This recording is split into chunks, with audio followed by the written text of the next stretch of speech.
3 days. That is how long it took for a completely normal neighborhood to turn into a hunting ground. 3 days where people walked past those massive iron gates every single day, having no idea what was waiting for them on the other side. Hello everyone, tonight I have 8 stories for you. And let me be perfectly honest with you, I do not promise you will sleep well after tonight. Before we get into it, that like button is sitting right there. It never hurt anyone, except maybe your psychological well-being after you finish this episode. And if you are listening alone in the dark right now, welcome to the club. We have a lot of members. Go check your door locks. I am not kidding around. If you are sitting in your room right now, you know what normal sounds like. You know your environment. And that is exactly what makes our first story so unsettling. Because it starts on a night that felt just as normal as the one you are having right now. In the winter of 1837, the East End of London was the kind of place where everyone knew their neighbors, and the narrow streets were lit by the faint, flickering glow of dirty gas lamps. The weather had been bitterly cold, the kind of freezing temperature that settles deep into your bones and makes every breath feel like you are swallowing shattered glass. The air was thick with the harsh, stinging smell of burning coal and damp earth, pressing down on the cobblestone streets. Even with the cold, there was a comforting, familiar rhythm to the entire neighborhood. You could hear the distant, muffled clopping of horse hooves echoing off the brick walls, sounding almost like a living heartbeat for the city. And it was in this very place, on a street called Bearbend Row, that a young woman was about to experience something that would throw the city into absolute panic. Her name was Jane Alsop, and she was just 18 years old at the time. Jane was the kind of person who always looked out for other people. She lived with her father and 2 sisters, and she was known around the neighborhood as the responsible one. She would stay up late to make sure the hearth was swept and the front gate was latched.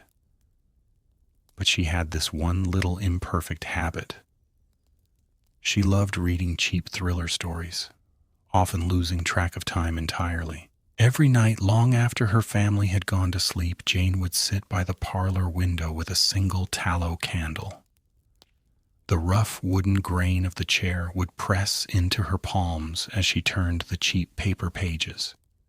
She had a habit of biting her lower lip when the stories got too tense. People loved Jane because she was incredibly trusting. She always wanted to help her neighbors. If the local police patrol needed someone to hold a lantern, Jane was always the first to answer the door. Like many of us, she was just trying to find a little bit of quiet entertainment. She trusted her community. She knew the exact sound of the patrolman's heavy leather boots. But the thing she didn't realize is that sometimes the monsters we read about aren't confined to a book. It was just past 9 in the evening when Jane finally decided to close her book. She sighed, tracing her finger over the embossed leather cover before setting it down on the wooden table. The book made a soft, dull thud that seemed loud in the empty parlor. She stretched her arms, feeling the stiff cotton of her dress pulling, while the metallic smell of the fireplace filled the room. She was just about to blow out her candle when she heard it. The heavy iron latch of the front gate clacked open. It was a very distinct metallic scraping sound, followed by the familiar squeak of the rusty hinges. Jane froze for a second, her hand hovering right over the wick. The temperature in the room suddenly seemed to drop, leaving a layer of cold sweat on the back of her neck. Someone was walking up the narrow gravel path toward the front door. their footsteps fast and heavy. Jane picked up the brass candlestick, the cold metal biting into her fingertips. She walked slowly into the hallway, her soft slippers gliding silently over the polished wooden floorboards. The house was completely silent, except for the rhythmic thumping of whoever was on the front porch. She paused right behind the heavy oak door, leaning her head against the wood. She could hear the person on the other side breathing, and it sounded ragged, like they had been running. Before she could ask who it was, a loud, urgent voice called out from the darkness. The voice shouted for her to bring a light, claiming to be a police officer who had just caught a dangerous criminal. Jane let out a quiet breath of relief. I mean, it made perfect sense. The police often patrolled these streets, and they frequently needed citizens to provide light so they could write reports in the pitch-black alleys. She immediately moved her hand to the heavy iron deadbolt. Her fingers gripped the cold, textured metal of the lock, and she turned it with a loud, satisfying click. The smell of old brass and oil clung to her hands as she pulled the heavy door inward. The hinges let out a low groan, and a sudden blast of freezing night air hit her right in the face. It carried the sickeningly sweet smell of rotting garbage from the street, and something else, something sharp, like burning sulfur. Jane stepped out onto the front stoop, raising her candle high. The small yellow flame flickered wildly in the wind, casting long, frantic shadows across the brick walls of the alley. She squinted into the darkness, her eyes trying to adjust to the sudden lack of light. She could see the silhouette of a tall man standing just outside the gate. He was wearing an incredibly large, dark cloak that seemed to swallow all the light around him in the wind. She took another step forward, her leather shoes crunching softly on the loose gravel. She held her left hand up to shield the candle, her palm glowing bright orange from the heat. She called out softly, asking where the criminal was. The figure didn't respond immediately. Instead, he took one slow, deliberate step toward her. The gravel crunched, but the way he moved was entirely wrong. It was too smooth, too completely silent. Jane stopped walking. The man was now standing just a few feet away from her, right at the edge of the candlelight. She strained her neck, trying to see the familiar brass buttons of a police uniform, but the cloak covered everything. And then he slowly raised his head.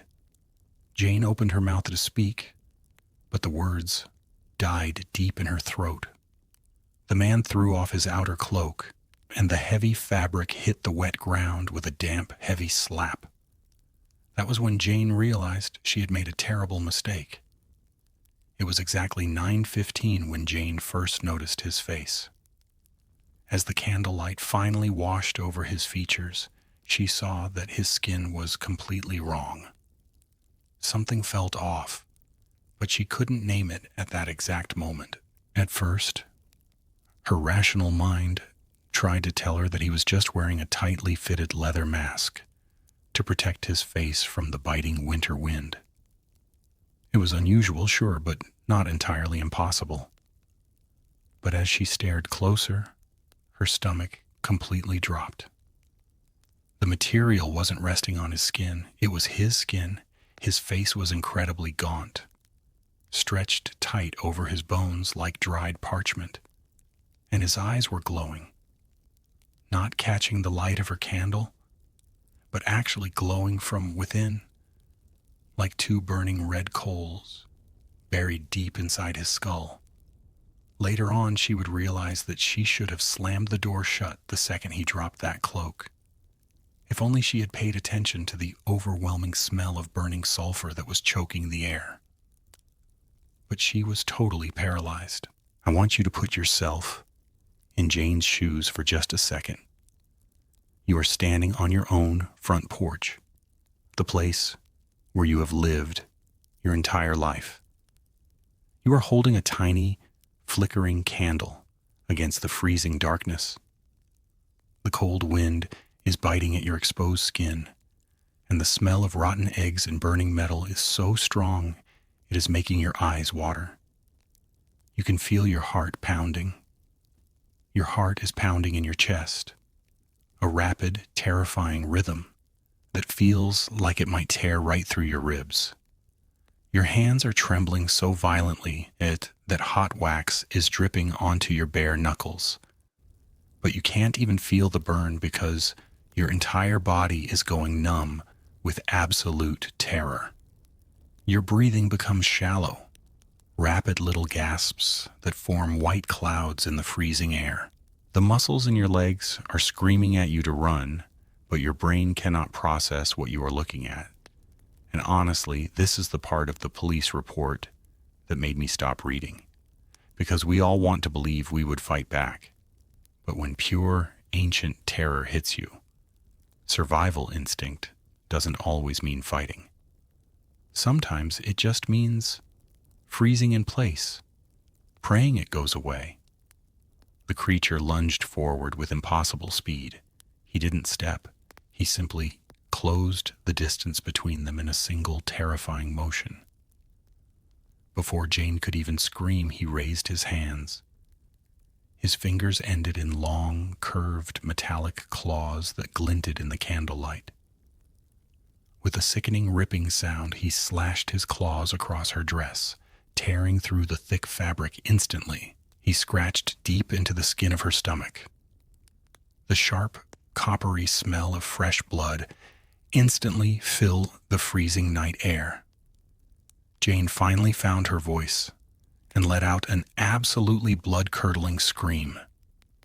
She dropped the candle, plunging them both into near-total darkness, and desperately scrambled backward toward the open door. Inside the house, she could hear the heavy thud of footsteps. Her sisters were jumping out of bed, their panicked voices calling out her name. For one brief, desperate second, Jane thought she was saved. Her family was coming. The noise would surely scare the attacker away into the dark streets. But the creature didn't run. Instead, the creature stepped right over the threshold of her home. The heavy wooden floorboards groaned loudly under his full weight. As Jane tried to slam the heavy oak door shut, the creature shoved his arm through the gap. The metal claws dug deep into the wood, splintering the frame with a deafening crack. He reached his other hand around and grabbed a fistful of Jane's hair, pulling her violently back out onto the freezing porch. The raw physical power of this thing was completely overwhelming and totally inhuman. Jane was kicking and thrashing wildly, her bare feet slipping on the icy cobblestones. Her sisters reached the front hallway screaming for help as they tried to pull Jane back inside. It was a chaotic, terrifying tug of war in the pitch-black cold. And then, the creature did something that completely shattered any rational explanation. He let go of her hair, took a step back, and opened his mouth. He opened his mouth incredibly wide, much wider than a normal human jaw should ever be able to physically unhinge itself. From deep within his throat, a blinding, brilliant blue flame erupted outward. It wasn't a trick of the light. It was a massive torrent of blue and white fire that shot directly into Jane's face. The heat was instantaneous and blinding, smelling of burning sulfur and ozone. The bright blue light illuminated the entire alleyway, casting horrific, twisted shadows against the brick walls. Actually, let me back up a second, because this is where the story stops having any logical explanation. It turned out that this was not a man in a costume. He was not a local thief trying to rob the house. He was something else entirely. Let that sink in for a second right now, because this means the nightmare was completely real. As the blue flame blinded Jane and her sisters, the creature simply turned around. He didn't run down the alleyway to escape. Instead, he crouched down incredibly low to the ground, his metallic claws scraping against the icy cobblestones, and then he launched himself straight up into the air. He leapt completely over the 9-foot brick wall. He cleared the wall with absolute ease, landing silently on the other side before bounding away across the rooftops of London. And that was when everything clicked. The earlier reports from other neighborhoods, the stories of a shadow leaping over carriages and houses. The police had dismissed all of those sightings as mass hysteria. They told the public people were just seeing things in the fog. But remember when I mentioned the police patrols earlier? The ones Jane always opened the door for? Well, they finally arrived at the scene. And they brought lanterns. When they examined the heavy oak door of Jane's house, the skepticism vanished. The thick wood was deeply gouged, completely splintered by metallic claws. The gravel on the path was scorched black from the intense blue fire. The overwhelming smell of sulfur was still hanging thickly in the air. This wasn't a ghost, and it wasn't a hallucination.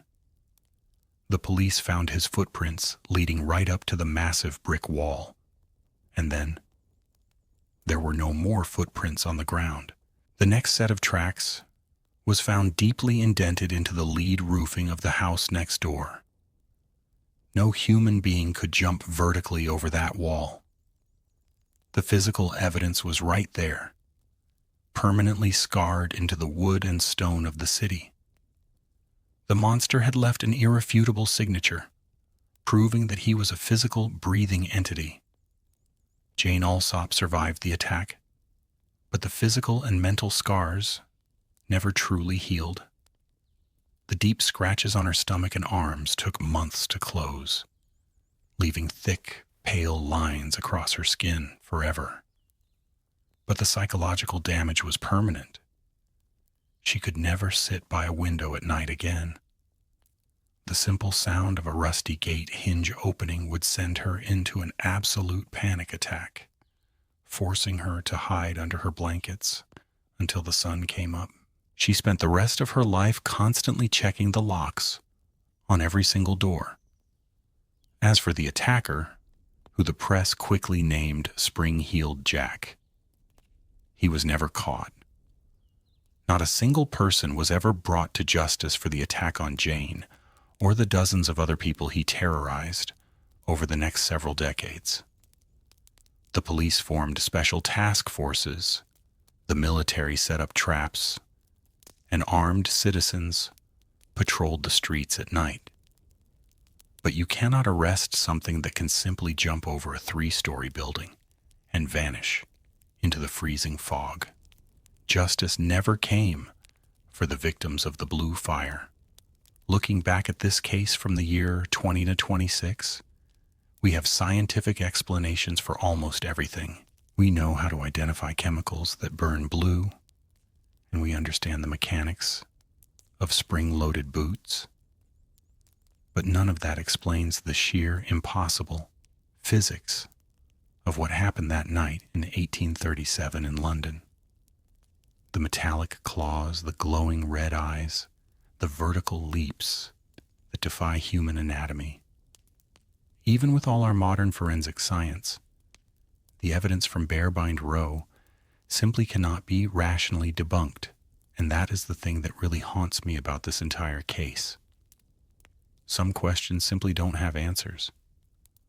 The true horror isn't that Spring-Heeled Jack existed and terrorized an entire city. The real question is, what exactly was he, and where did he go when the sightings finally stopped? Did he die? Or did he just decide to take off his cloak and blend back into normal society? The most terrifying thought is that whatever was inside that suit might still be walking among us looking exactly like a completely normal everyday person. You would never know until he dropped the disguise. If that story was about a monster appearing out of thin air in a crowded city, then our next story is about what happens when you are completely isolated from the rest of the world. Now let us turn the clock back even further, away from the cobblestone streets of London and deep into the ancient, impenetrable forests of Germany. Because sometimes the most terrifying things do not knock on doors. Sometimes they wait for you to wander into their territory, and when they finally start hunting you, there is no one around to hear you scream. The winter winds in the Black Forest carry secrets that have been buried for centuries, and the people who live there know better than to look up at the sky when the temperature drops. But the man in our next story didn't have the luxury of looking away. In the deep autumn of the late 1600s, the Black Forest in Germany was not a place you wandered into by accident. The trees there grew so incredibly close together that their massive branches formed a permanent, twisting canopy, blocking out almost all the sunlight even in the absolute middle of the day. The air was always heavy, thick with the damp, earthy smell of rotting pine needles and centuries of undisturbed moss. If you stood perfectly still, the silence wasn't peaceful at all. It was the kind of heavy, suffocating quiet that made your ears ring, broken only by the sharp, distant crack of a freezing branch snapping under its own weight. The shadows cast by the massive trunks seemed to stretch just a little too far, clinging to your boots like physical weights. It was exactly 3 days before the first catastrophic blizzard of the season was predicted to hit. And in this incredibly unforgiving environment lived a man named Hans. Hans was 35 years old, a seasoned lumberjack who had spent his entire life swinging a heavy iron axe. He was a man of dirt and sweat, the kind of person who trusted the rough, solid feeling of an oak handle in his calloused palms, much more than he trusted old wives' tales or campfire ghost stories. He lived in a small, drafty wooden cabin right on the edge of the deepest part of the woods with his 8-year-old son, Elias. The boy was the absolute center of his universe, especially since his wife had passed away a few winters prior. Every single morning, Hans would follow the exact same brutal routine to prepare for the coming winter. He would step out onto the freezing dirt, the icy morning air burning his lungs with every breath, carrying the sharp scent of pine sap and wood smoke. He would grip his heavy iron axe, feeling the familiar worn grooves in the wooden handle pressing against his rough skin. With a loud, rhythmic grunt, he would swing the blade down, the metal biting deep into the thick logs with an incredibly loud, echoing crack. The physical exertion was his way of maintaining control, a steady rhythm that kept his mind focused on survival rather than the crushing loneliness of the deep woods. I mean, when you are that isolated, routine is literally the only thing keeping you sane. Actually, let me back up a bit, because the isolation is really important to understand. They were completely cut off. 3 days before the storm, Hans was meticulously stacking the freshly chopped firewood against the northern wall of their small cabin. He placed each split log carefully, feeling the rough, splintered bark scraping against his bare knuckles, breathing in the rich, earthy scent of damp wood. He would always place the thickest pieces on the bottom, ensuring the pile was perfectly stable, patting the wood down with a heavy, satisfying thud. Elias was sitting nearby on a large stump, absent-mindedly whittling a small piece of soft pine with a dull carving knife, humming a quiet tune that seemed to get swallowed by the vast, empty forest around them. That afternoon, Hans took his old hunting dog, a massive hound with thick black fur, out into the brush to set a few rabbit snares. The dry, dead leaves crunched loudly under his heavy leather boots, sending small clouds of dust into the freezing air. He knelt down in the frozen dirt, his fingers clumsily working the thin brass wire, smelling the metallic tang of the metal mixing with the cold earth. The dog usually stayed right by his side, intensely focused on the underbrush. But today it kept stopping to stare up at the empty gray sky. The hound let out a low, vibrating growl deep in its chest, the sound vibrating right through the soles of Hans' boots, even though there was absolutely nothing up there but heavy clouds. 2 days before the storm, the routine continued, but the atmosphere had shifted in a way that is hard to describe. Hans was inside the cabin, tending to the large stone hearth, poking the glowing orange embers with a long iron rod.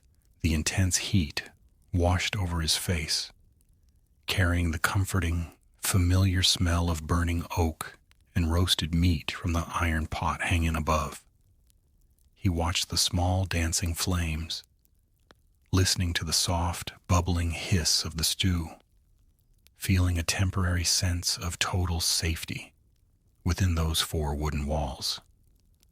But as he turned to grab another log, he noticed Elias standing completely still by the small frosty window, pressing his forehead against the freezing glass.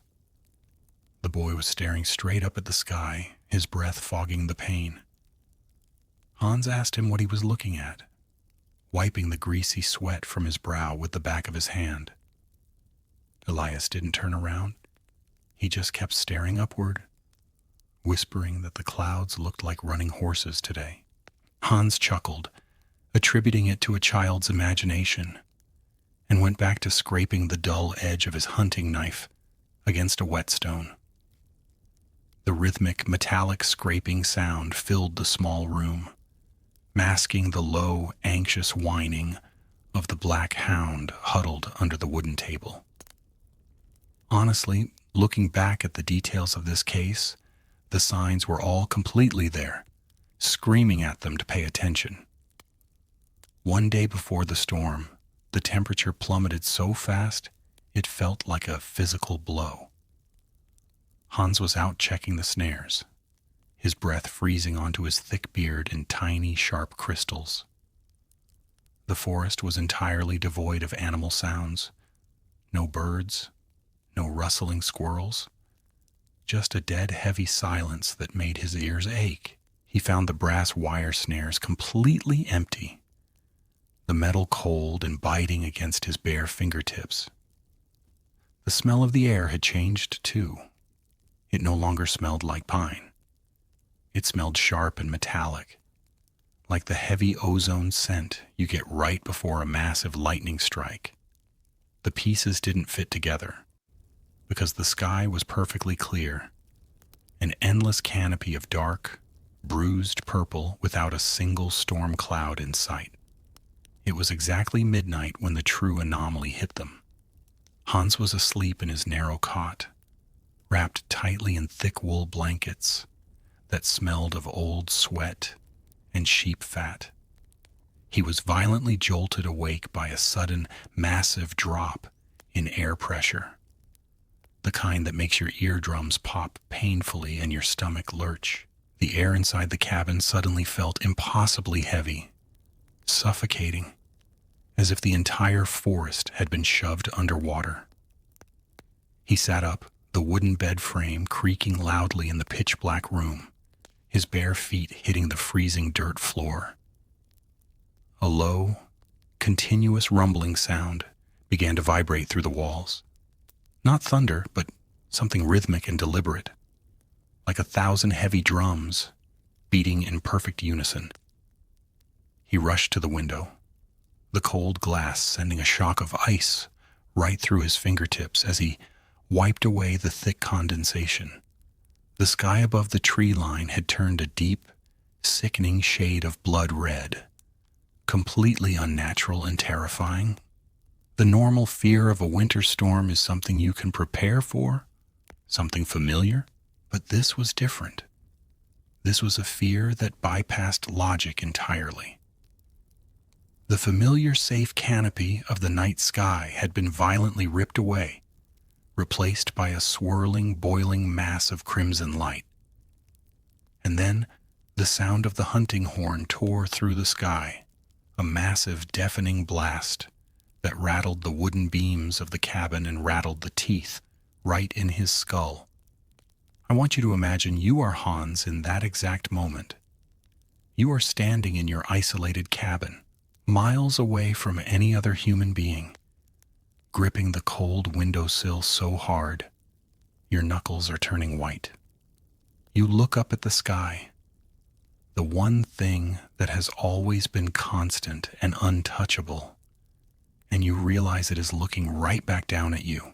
The air in your lungs turns to pure ice, and the blood drained from his face as the sheer scale of the nightmare finally registers.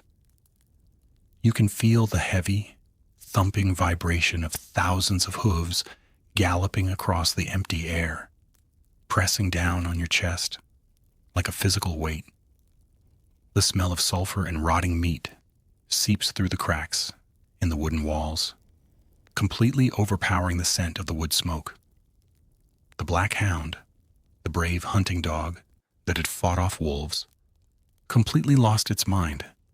It let out a high-pitched, almost human scream of absolute terror, scratching desperately at the thick wooden floorboards until its paws bled. The dog didn't just want out, it wanted to dig straight into the earth to hide from whatever was riding across the red sky. Elias woke up, crying hysterically, pulling the heavy wool blankets entirely over his head.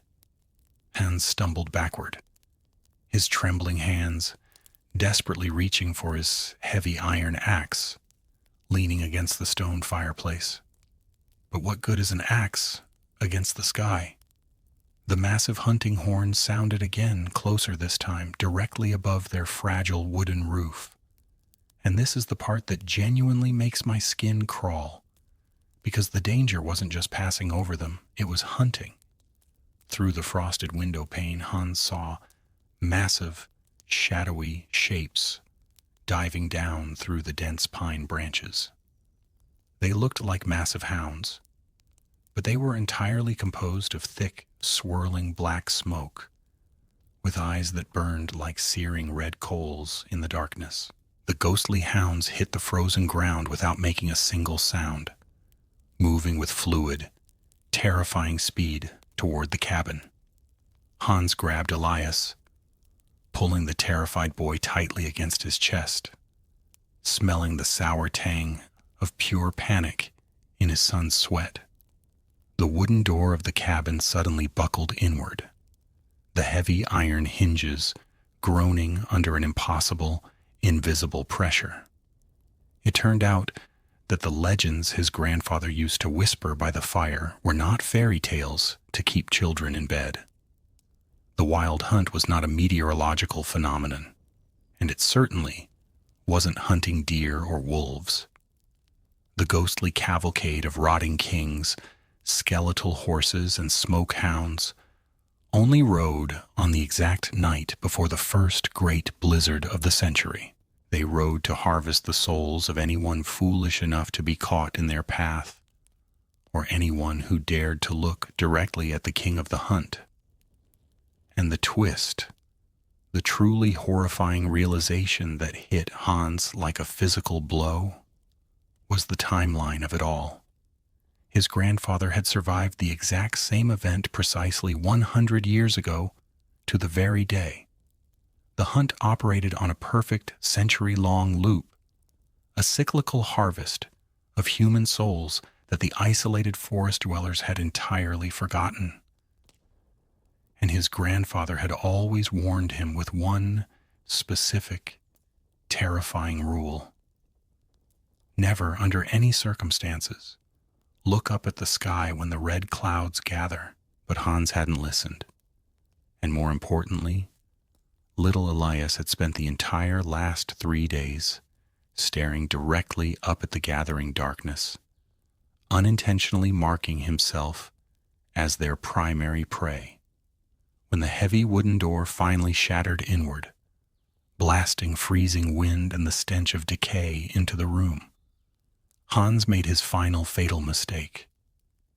He looked directly out into the blinding red storm to see what was coming for them.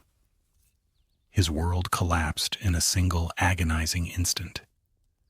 He saw the king of the hunt sitting atop an impossible, towering skeletal horse, wearing a crown of jagged black iron. The entity didn't have a face, just a swirling void of absolute, consuming darkness that radiated a cold so intense it burned his retinas instantly. The sheer, incomprehensible horror of looking directly at a god of death instantly and permanently blinded Hans, turning his vision into a sea of agonizing, unending white light. He fell to his knees, screaming in absolute agony, dropping his heavy iron axe as his hands flew up to cover his burning, ruined eyes. And in that moment of total vulnerability, in that blinding darkness, he felt Elias being violently ripped right out of his arms. He scrambled blindly on the freezing dirt floor, his bleeding fingers grasping desperately at the empty air, screaming his son's name until his throat tore and tasted of copper. But there was no answer.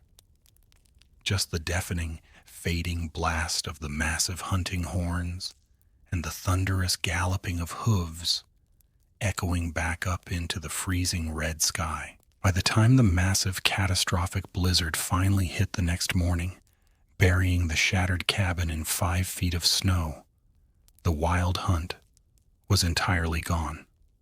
Hans survived the freezing temperatures, somehow stumbling his way entirely blind through the deep, deadly snowdrifts, until a neighboring search party found him a week later. The local authorities documented it as a tragic roof collapse caused by the heavy snow, writing off the missing boy as lost to the blizzard. They never found a single trace of Elias in the woods. Not a shred of clothing, not a footprint.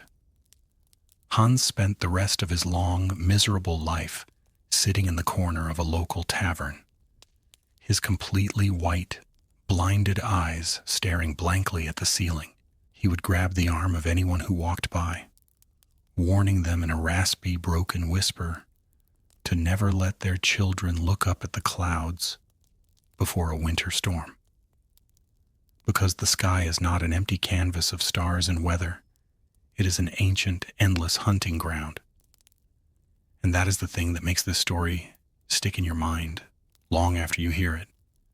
We look up at the stars and feel a sense of wonder, a sense of vast, peaceful emptiness. But what if the sky isn't empty at all? What if it is teeming with things that are just waiting for the exact right cyclical moment to look back down at us? The terrifying truth is that you can lock your doors, you can build thick walls, and you can arm yourself with weapons, but you cannot hide from the sky. And sometimes the monsters don't need to break into your house. They just need you to accidentally invite them in by looking exactly where you shouldn't. About 1,000 miles northwest of that freezing German forest, across the dark, churning waters of the North Sea, the terrain changes dramatically. The dense pines give way to harsh, wind-blasted mountains and vast, empty valleys, where survival is a daily, brutal struggle against the elements. But in those isolated highlands, the threat doesn't come from the sky above. It comes from the dark, freezing earth below, wearing a face that is entirely, terrifyingly wrong.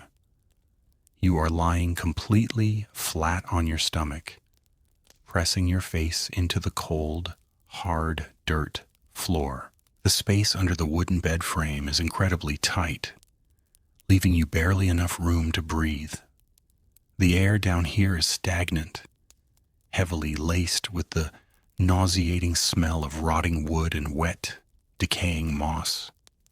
Your heart is hammering against your ribs so violently that it actually hurts your chest.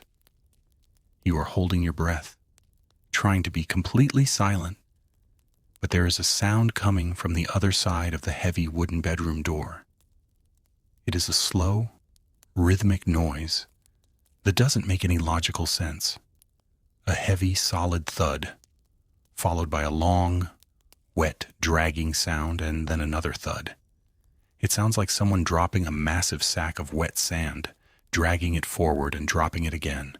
The temperature in the tiny stone cottage has plummeted, and you can see your own terrified breath fogging in the pitch-black darkness. The dragging sound stops right outside your bedroom door. For a few agonizing seconds, there is nothing but a heavy, suffocating silence. And then the thick oak door suddenly splinters inward with a deafening, violent crack, sending sharp wood shards flying. Actually, let me back up a minute to explain exactly how this nightmare started. The year was 1742, deep in the absolute middle of the Scottish Highlands. The man hiding under that bed was named Angus. He was 25 years old, a solitary shepherd who lived in a tiny, isolated stone cottage, miles away from the nearest village. It was just him, his sheepdog, and his flock. Angus was the kind of guy who enjoyed the brutal isolation of the mountains. He was tough, weathered by the freezing winds, and he knew the landscape like the back of his hand. Because he went weeks without seeing another human being, he had this quirky habit of constantly talking to his dog, just to hear a voice. He would narrate his morning routine, boiling his bitter black tea over a peat fire. The day had started just like any other freezing winter morning. Angus woke up, the smell of burning peat and damp wool clinging to his heavy clothing. The mountain air was incredibly crisp and biting, stinging his cheeks as he stepped outside to check on his flock.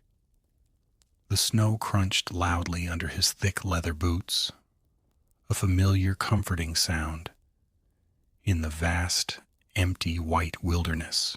But as he approached the stone pen where he kept the sheep, he immediately noticed that the animals were deeply agitated. They were huddled tightly together in a panicked circle in the far corner, bleating nervously and stomping their hooves.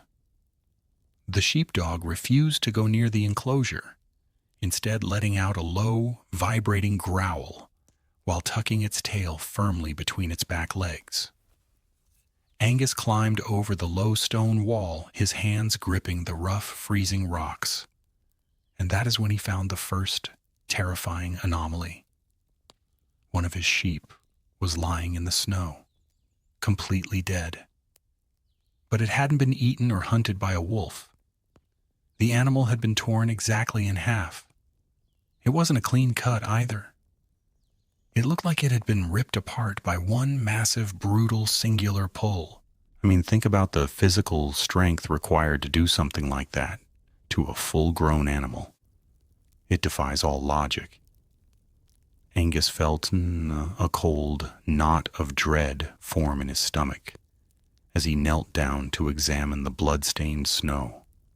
And that is when he saw the tracks. They weren't the paw prints of a wolf or a bear or any predator he had ever seen.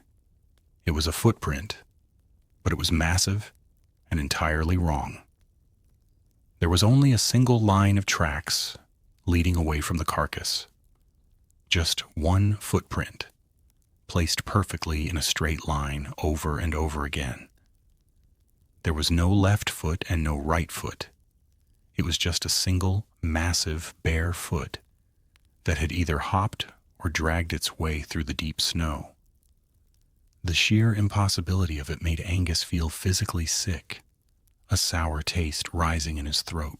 The single track led straight up the mountain, disappearing into the thick, freezing fog. Angus didn't try to follow it. His instincts, honed by years of surviving in the wild, were screaming at him to get back inside. He practically ran back to his stone cottage, the freezing wind whipping against his face, his lungs burning with every single rapid breath as he scrambled to safety. He locked the heavy wooden door, sliding the thick iron bolt into place with a loud, metallic clank. He spent the entire afternoon sitting by the small fireplace, gripping his heavy iron hunting knife so hard that his knuckles turned pure white. The false sense of security slowly washed over him as the hours passed. He convinced himself it was just a strange animal, maybe a wounded bear, but then the sun went down, plunging the Scottish Highlands into an absolute, inky blackness. The shadows inside the small cottage stretched long and deep, dancing wildly against the rough stone walls. And just as Angus was starting to doze off, the sound started outside. Thud, drag, thud. It was circling the cottage, the heavy footstep crunching loudly in the freshly fallen evening snow. I want you to really try and put yourself in his shoes right now. You are completely alone, miles away from help, trapped in a tiny stone box. The fire is slowly dying, plunging the room into freezing darkness. You can hear something massive dragging its body around your house, looking for a way in. Your hands are trembling so violently that the metal blade of your knife is rattling faintly. The creature eventually stopped at the front door. Angus didn't wait to see if the iron bolt would hold. He retreated quietly into the small bedroom, sliding himself completely underneath the low wooden bed frame. He pressed his face into the dirt, listening as the front door violently groaned and then shattered inward, letting a massive blast of freezing wind and rotting smells into the house. Which brings us back to that terrifying moment under the bed. The bedroom door splinters open, and the overwhelming stench of wet moss and decaying meat fills the tiny room, making Angus gag quietly. From his vantage point on the floor, he can only see the creature's lower half. And it is exactly what the tracks in the snow had promised. A single massive leg, thick and twisted like an old tree trunk. The creature slowly crouches down, bringing its horrifying upper body into Angus's view. And this is the part that completely shatters any rational biological understanding. The monster doesn't have two sides. It has one single massive bloodshot eye, sitting dead center in its deformed face. It is darting around frantically, glowing slightly in the faint moonlight filtering through the window. Protruding directly from the center of its chest is a single incredibly muscular arm. It has no left or right side, just a grotesque, asymmetrical nightmare that local legends called the Fachan. Nature had created something so incredibly wrong, so perfectly unbalanced, that simply looking at its anatomy made Angus feel dizzy and nauseous. It was an abomination of bone and twisted muscle. The creature spots him hiding under the bed. It lets out a wet, guttural hiss that sounds like air escaping a punctured lung. It reaches its single massive arm underneath the wooden frame, its thick fingers ending in filthy, jagged claws. The claws scrape loudly against the dirt floor, inching closer and closer to Angus's face.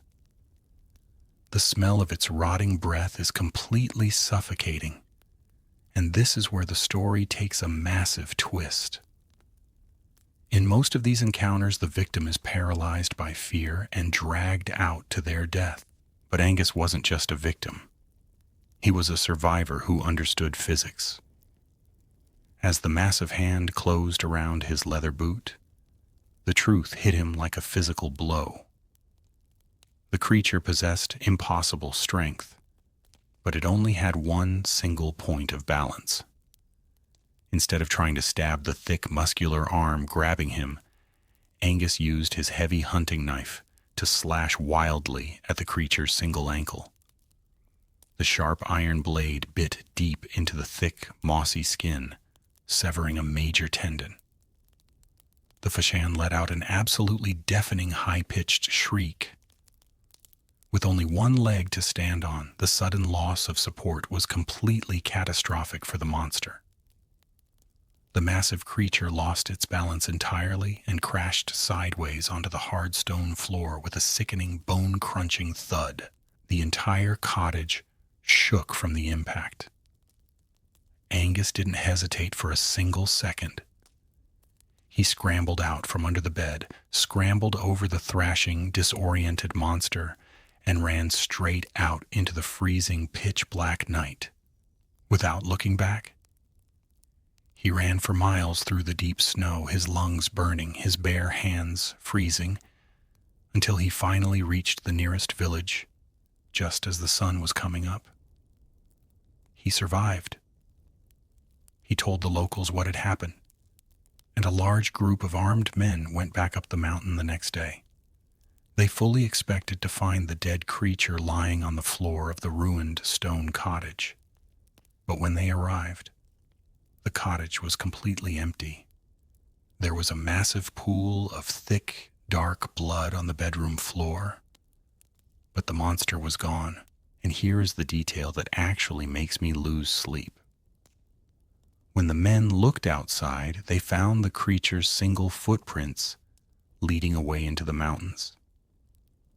But there were dozens of other single footprints completely surrounding the house. The injured creature hadn't dragged itself away. The other tracks showed that a group of them had come down from the peaks during the night. The monster Angus fought wasn't a solitary anomaly. Based on the size of the other tracks, the one he fought was just a child, and the rest of its grotesque family had come down to rescue it and carry it back up into the freezing, impenetrable fog. Angus never went back to the mountains. He abandoned his flock, moved to a crowded coastal city, and absolutely refused to ever sleep in a room without another person present. He spent the rest of his life working in a noisy tavern, constantly surrounding himself with symmetry, with normal people who had 2 arms, 2 legs, and 2 eyes. He needed to see that nature was functioning correctly, because the thing that truly terrified him wasn't just the attack itself. It was the horrific realization that the natural world isn't always beautiful and perfectly balanced. Sometimes nature makes a terrifying mistake, creating something that defies all biological logic. And the scariest part is that those mistakes are completely capable of surviving, breeding, and hunting in the absolute dark. We like to think we understand the rules of the world.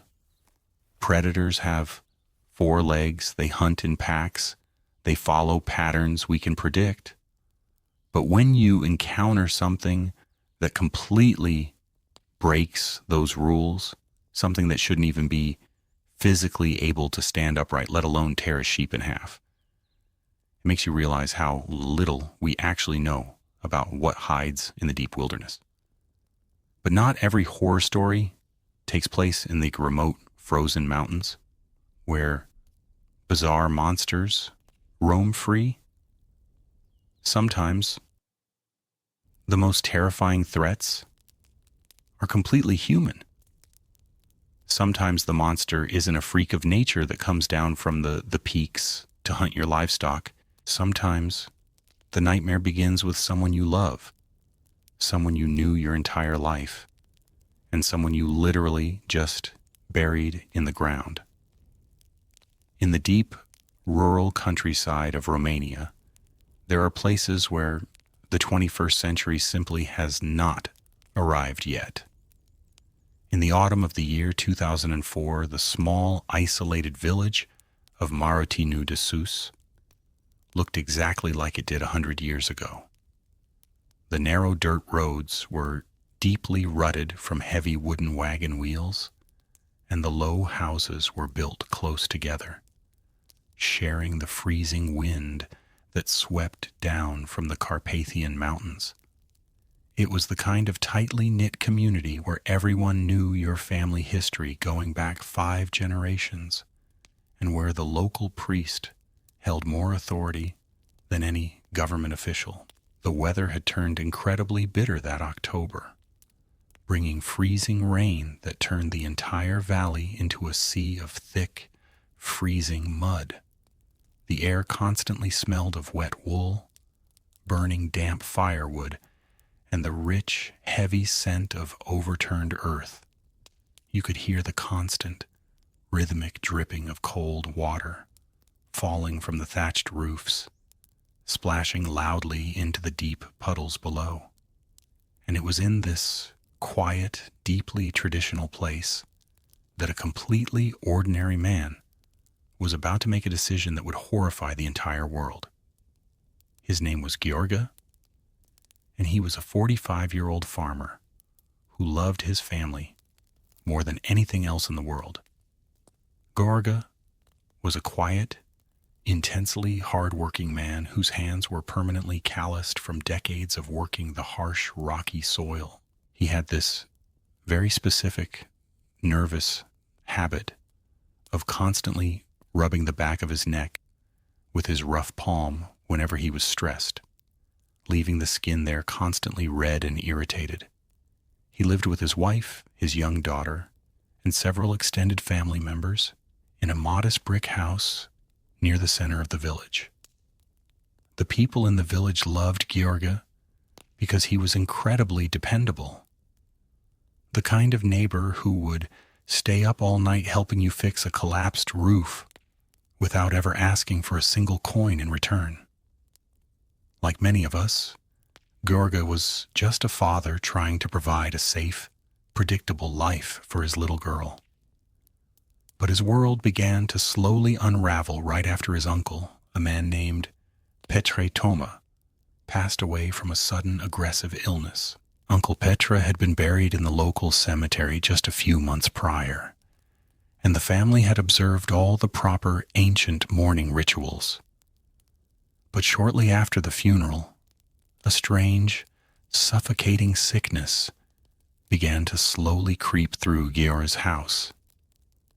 It started with his daughter, who developed a severe, lingering fever that left her completely bedridden, shivering violently under layers of heavy handmade quilts. Every single morning, Gheorghe would follow a desperate, exhausting routine to try and break her fever. He would wake up before the sun, the freezing air biting at his exposed skin, and walk out to the communal stone well at the edge of the property. He would grip the heavy, wet rope, the rough hemp fibers scraping painfully against his frozen palms, and pull the heavy wooden bucket up from the darkness. The old wooden pulley would let out a loud, high-pitched screech that echoed through the silent, foggy village. He noticed that the water had a slightly strange, muddy smell to it lately, like stagnant earth. But he just figured the heavy autumn rains had stirred up the bottom of the deep well. He would carry the heavy, sloshing bucket back inside, the cold water splashing onto his thick leather boots, soaking his woolen socks. He would pour the water into a heavy iron kettle over the crackling wood stove, listening to the sharp, initial hiss as the stray drops hit the scorching hot metal. The smell of wood smoke and damp earth filled the small kitchen as he prepared a warm cloth to press against his daughter's burning forehead. He would sit by her bed for hours, listening to her shallow, rapid breathing, feeling a deep, overwhelming sense of total helplessness crushing his chest. It is a terrible thing to watch someone you love slowly fade away while you can do absolutely nothing to stop it. That same afternoon, Georga's young nephew came over to visit, bringing a small carved wooden toy to show the sick girl. The boy was sitting on the woven rug near the door, dragging the little wooden horse across the floorboards with a soft, rhythmic, scraping sound. Georga was stirring a pot of thin broth when the boy suddenly stopped playing and stared blankly at the heavy wooden front door. The child casually muttered that Grandpa Petra was standing outside the window again, looking very cold and very hungry. Georga dropped the heavy wooden spoon into the pot with a loud splash, a sudden, inexplicable chill running directly down his spine. He rushed to the window, the old floorboards groaning loudly under his heavy boots, and wiped the thick condensation from the cold glass. He peered out into the gray, freezing drizzle, but there was absolutely no one standing in the muddy yard. He asked the boy what he meant, his voice trembling slightly, but the child just shrugged innocently and went back to scraping his toy across the floor. A nagging thought pulled at the back of his mind, a dark, ancient superstition that he had heard the old women whispering about in the village square.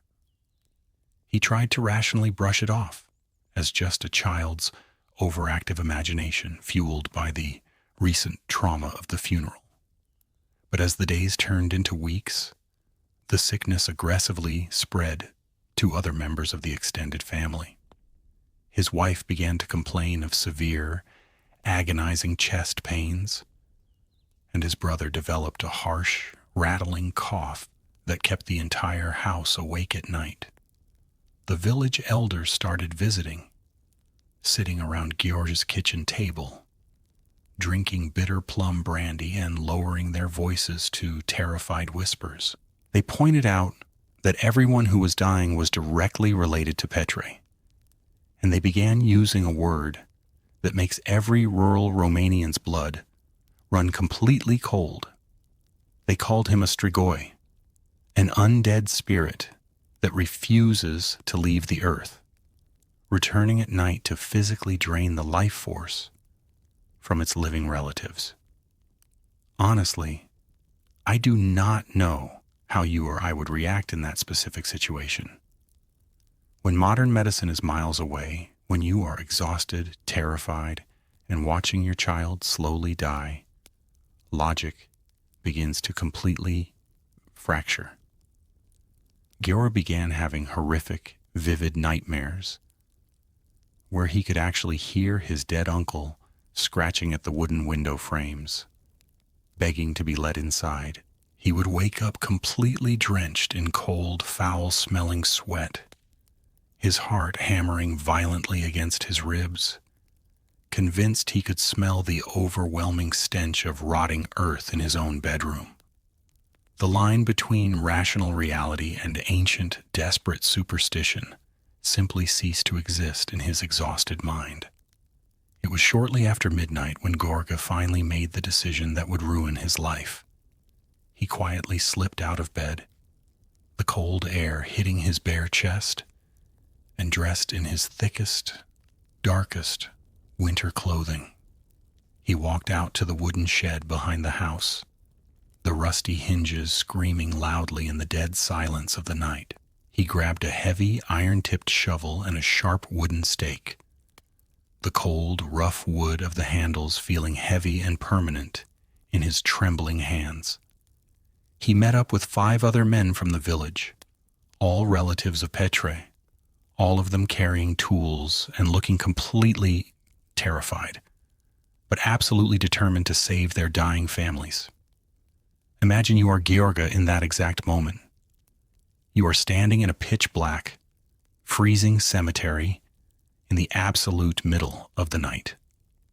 The only light comes from a single flickering kerosene lantern that casts long, twisted, monstrous shadows across the crooked stone crosses The freezing rain is soaking right through your heavy wool coat, chilling you to the absolute bone, and your hands are blistering from gripping the wooden handle of the shovel. You are about to dig up the decaying corpse of a man who used to bounce you on his knee when you were a child, because you firmly believe he is a monster. Your stomach is churning violently with a mixture of overwhelming grief, pure terror, and sickening guilt. The sound of 6 heavy shovels biting into the wet, rocky earth was incredibly loud in the silent graveyard. It was a wet, heavy sucking noise, followed by the dull thud of mud being tossed onto the growing pile next to the grave. They dug for over an hour, their harsh, ragged breathing forming thick, white clouds in the freezing air. The smell of deep, wet soil completely overpowering their senses. Finally, Gary's shovel hit the solid oak lid of the coffin with a loud, hollow, echoing thud that made every single man freeze in pure terror. They carefully cleared the remaining dirt away, their gloved hands slipping on the wet wood, and wedged 2 heavy iron crowbars under the nailed lid. With a deafening, sickening screech of bending iron and splintering oak, they pried the heavy lid completely off. The overwhelming, suffocating stench of rotting meat and stagnant water blasted out of the hole, making several of the men violently gag and step back. Yorga held the flickering lantern out over the open grave, his hands shaking so badly the light danced wildly across the interior. And what they saw inside that wooden box completely solidified every single horrific superstition they held in their minds. Petre's body hadn't decomposed in the way they expected a 6-month-old corpse to decay in the damp earth. His skin was pulled tight and his stomach was visibly bloated, pushing forcefully against his rotting burial suit. But the detail that made them gasp in absolute horror was his mouth. There was a dark, thick, reddish-black fluid smeared across his pale lips and dripping down his chin, looking exactly like fresh, coagulated blood. The men didn't hesitate anymore, their fear entirely replaced by a desperate, violent need to protect their children from this demon. Georgi climbed down into the freezing, muddy hole, his boots sinking deep into the soft earth, and used a sharp, curved farming sickle to cut directly into his uncle's chest cavity. The sound of the rusted metal blade sawing through the brittle, calcified ribs was a horrific, wet, crunching noise that echoed loudly off the surrounding gravestones. He reached his bare, trembling hands deep into the freezing, decaying chest cavity and physically ripped the heart out of the body. They climbed out of the grave, carried the organ to a nearby crossroad, and placed it on a pile of dry kindling. They struck a match, and the flames quickly consumed the tissue, sending a thick, greasy, incredibly foul-smelling black smoke up into the freezing night air. They gathered the charred ashes, mixed them with water from the village well, and forced their sick family members to drink the vile, gritty concoction. And for a few days, it actually seemed like the nightmare was finally over. The fever broke, the coughing subsided, and a massive wave of profound, exhausted relief washed over the entire village. Yorga felt like a hero, a father who had done the unthinkable to physically protect his little girl from the forces of pure darkness. But this is the exact moment where the story stops being a supernatural legend and turns into a profound, devastating human tragedy. Because the authorities eventually found out about the desecrated grave, and they sent medical examiners and police investigators down from the city to arrest the 6 men. When the doctors examined the remaining body and tested the local environment, the truth hit Georga like a physical blow. Ice flooded through his veins as the chief medical investigator sat him down in the cold, brightly lit police station and explained basic biology to him. Uncle Petre was not a vampire. The reddish fluid around his mouth was a completely natural occurrence called purge fluid, caused by internal gases forcing decomposing liquids up through the windpipe. The lack of rapid decomposition was simply due to the freezing waterlogged soil acting as a natural refrigerator, preserving the tissues. In that moment, it all made horrific sense. The doctor explained that the recent heavy autumn rains had flooded the local water table, causing runoff from the old, poorly maintained cemetery to seep directly into the communal village well. The well that Georga had been drawing water from every single morning. His daughter wasn't being drained by a demonic spirit. She was suffering from a severe, entirely curable bacterial infection caused by drinking heavily contaminated water. The little boy hadn't seen a ghost at the window. He was just experiencing a mild fever hallucination from the exact same waterborne illness. The reason the family started feeling better after the ritual wasn't because of the ashes. It was because the village had finally stopped using that specific well, switching to rainwater while they were distracted by the police investigation. There was absolutely nothing supernatural happening in that village. Georga and his relatives, 6 deeply loving, hard-working, completely normal fathers, had mutilated the corpse of their own beloved uncle for absolutely no reason whatsoever. They were charged with the illegal desecration of a grave, a crime that carried a heavy, devastating, emotional weight that no prison sentence could ever match. The daughter was taken to a modern hospital, given a simple course of basic antibiotics, and fully recovered within a single week. But the damage done to those men's minds was entirely permanent and completely irreversible. They had to return to their village, knowing that their desperate, blinding fear had turned them into the exact kind of monsters they thought they were hunting in the dark. They had to look at their own hands, the hands that built houses and comforted sick children, and know those same hands had physically butchered a family member based on nothing but an ancient, ignorant myth. And that is the thing that really keeps me awake at night about this specific case. We love to think of monsters as these external supernatural forces with fangs and glowing eyes that hide in the shadows. But the absolute most dangerous force on this planet is a terrified human being who believes they are doing the right thing to protect the people they love. Because when pure, unadulterated fear completely overwrites our logic, there is absolutely no limit to the horrific, violent things a perfectly normal person is capable of doing. Speaking of the dark forests of Eastern Europe, sometimes the things waiting for you in the trees are not your dead relatives. Sometimes the woods are home to entities that are far older, far more patient, and completely devoid of any human empathy. And if you are small, lost, and desperately looking for a warm fire in the freezing snow, you might just walk right into the mouth of the beast without ever realizing it. 2 children sitting quietly by a roaring stone fireplace in a small Russian village in the winter of 1890. They are finally safe, covered tightly in thick, heavy wool blankets, but they absolutely refuse to look out the frosted glass window.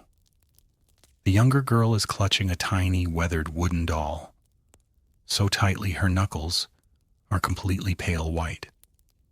They survived the deepest, most unforgiving part of the Siberian taiga during a deadly winter storm, which is a physical impossibility for two starving orphans.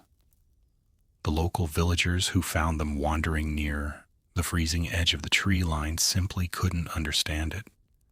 The children smelled incredibly heavily of boiling meat stew and old, decaying bone marrow, odors that simply did not exist out in the vast, frozen wasteland. When the local hunters asked them how they survived 3 brutal days in the sub-zero temperatures without freezing to death, the older boy just stared blankly into the fire and whispered about a massive wooden house that walked on scaly legs. Most people just assumed the severe, prolonged hypothermia had completely shattered their young minds. I mean, you know how the human brain tries to protect itself from extreme, unbearable physical trauma by inventing elaborate, terrifying fantasies. But the experienced hunters noticed something deeply unsettling. The children's heavy leather boots were completely covered in a thick, sticky yellow resin that only comes from a specific type of ancient pine tree located 30 miles deep into the dead zone of the forest. Actually, let me back up a little bit. To truly understand the sheer terror of what these two children brought back with them, we have to look at how they ended up in that frozen nightmare in the first place. Their names were Ivan and Anya, aged 12 and 9, living in a crumbling, drafty wooden hut on the very edge of the poor village. Their mother had passed away the previous autumn, leaving them completely alone to fend for themselves against the brutal, unforgiving Russian winter. Ivan was a fiercely protective older brother, constantly sacrificing his own meager daily rations of stale black bread so his little sister could eat. Anya was very quiet, extremely observant, and her most prized possession was that tiny carved wooden doll her mother had made for her right before she died. People in the village felt terrible for them, but survival in 1890 Siberia was a brutal, selfish game, and absolutely no one had enough extra firewood to spare for 2 orphan children.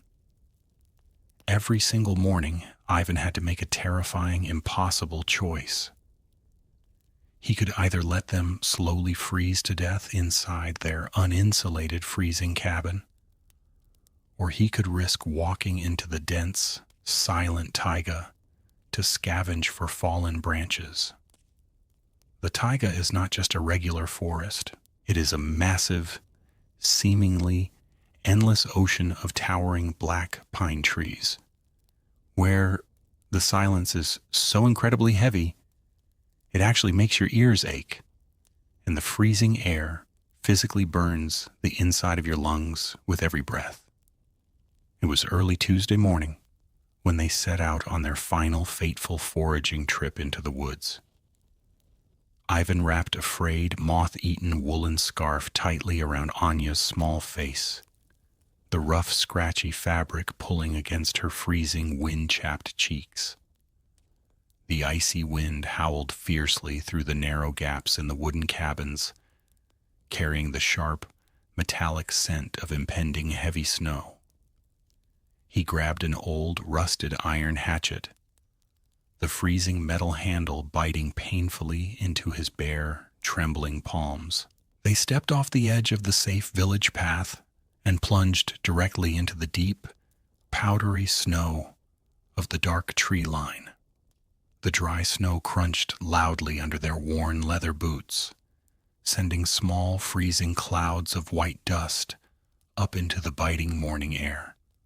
Anya kept her small, mittened hand buried deep inside her heavy coat pocket, her freezing fingers constantly rubbing the smooth, worn wooden head of her mother's doll.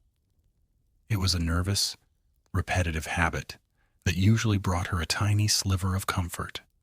They walked quietly for what felt like hours, their heads bowed down against the relentless, blinding white glare of the morning snow. Ivan swung his heavy iron hatchet at a thick, dead pine branch, the metal striking the frozen wood with a loud, dull crack that echoed endlessly for miles.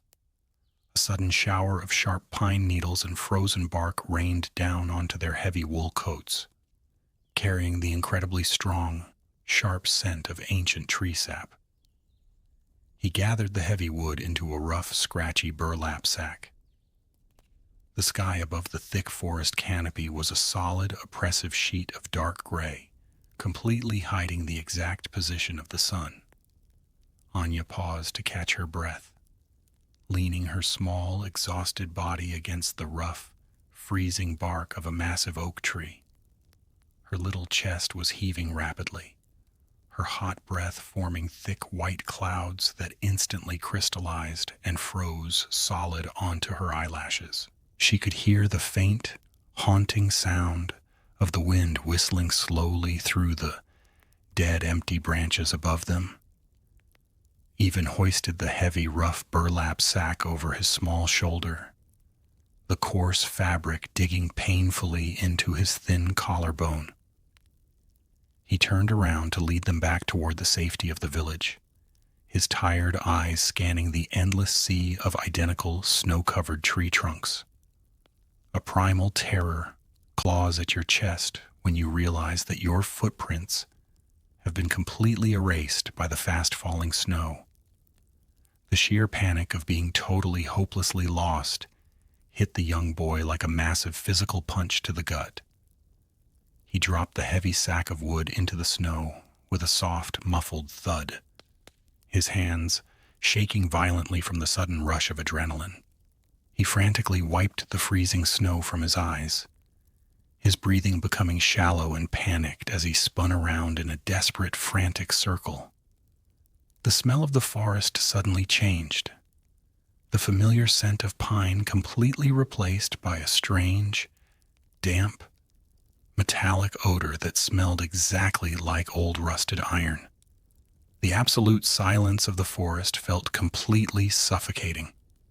They started running blindly through the deep and treacherous snowdrifts, their heavy boots dragging clumsily through the freezing, shifting powder. Anya tripped over a hidden frozen tree root, landing incredibly hard on her knees with a sharp cry of pain, her small hands sinking deep into the freezing wet snow. Ivan dragged her back up to her feet, his fingers gripping her thin arms so tightly he could feel her fragile bones through the heavy wool. They were pushing themselves right into complete physical exhaustion. The temperature was dropping so rapidly that the moisture inside their nostrils was literally freezing completely solid with every single rapid breath. The sky grew much darker, the gray clouds shifting into a deep, bruised purple that signaled the arrival of the true, deadly night. Even knew that if they didn't find shelter within the next 30 minutes, their core temperatures would drop and their hearts would simply stop beating. The sheer, terrifying reality of a freezing death was standing right in front of them. They stumbled awkwardly into a small, unusually clear opening in the dense trees, their legs burning and trembling with severe, agonizing muscle fatigue. And that is when Ivan stopped dead in his tracks, his tired eyes widening in complete, unadulterated disbelief at what was standing right in front of them. It wasn't a natural cave, and it wasn't a normal hunter's cabin. It was a structure that completely defied every single law of physics and human architecture he had ever seen in his entire short life. Standing in the absolute dead center of the clearing was a large, rotting wooden house, balancing precariously high in the freezing air. But the terrifying anomaly wasn't just the house itself. It was the fence completely surrounding the dark property. The pale white posts sticking out of the frozen ground weren't made of wood or iron. They were massive, bleached white skeletal bones, glowing faintly in the dim twilight, topped with actual human skulls. that had hollow, dark, staring eye sockets. I don't know about you, but if I saw a massive fence made of human remains, I would turn around and run until my lungs completely exploded. But here's the tragic thing about freezing to death. When your physical body is completely shutting down, your primitive survival instincts completely override your logical, rational fear. Ivan saw a thick column of dark gray smoke rising from the stone chimney of that horrific house, and he smelled the incredibly rich, heavy aroma of boiling meat stew cutting through the cold. Imagine you are 12 years old, dragging your starving, freezing little sister through the absolute darkest part of the world. You are completely numb. Your vision is blurring, and you know you are literally minutes away from dying in the snow. You look at that house. You see the human bone fence. You hear the massive wooden structure groaning and creaking loudly in the wind, sounding exactly like old bones grinding together. But the massive, life-saving heat pulling you inside is completely irresistible. You push past the heavy frozen bone gate, the rough porous calcium scraping loudly against the fabric of your thick winter coat. You walk up to the heavy oak door, your trembling knuckles knocking weakly against the dark, rotting, damp wood. The door slowly swings inward on incredibly rusty iron hinges, letting out a massive, suffocating blast of incredible heat and the overwhelming, mouth-watering smell of simmering fat and roasted marrow. Your instincts are screaming at you, but you step inside anyway. Standing perfectly still by the massive stone fireplace was a very old woman. Her back was completely hunched over, her spine curving at a grotesque, unnatural, highly painful angle. She wore a filthy, dark, grease-stained apron, and she was slowly stirring a massive iron cauldron with a wooden spoon the size of a snow shovel. When she turned around to face the shivering children, the firelight caught the terrifying metallic glint inside her mouth. Her teeth were not bone, they were jagged, rusted iron spikes. The old woman smiled. A horrific, unnatural stretching of her thin, leathery lips, and she didn't seem surprised to see them standing there at all. The strangely terrifying thing was her eyes were completely clouded over, covered in thick, milky white cataracts that indicated total, absolute blindness.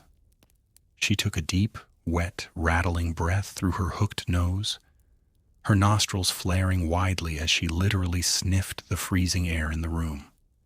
She could smell the exact mixture of fear, cold sweat, and wet wool on them.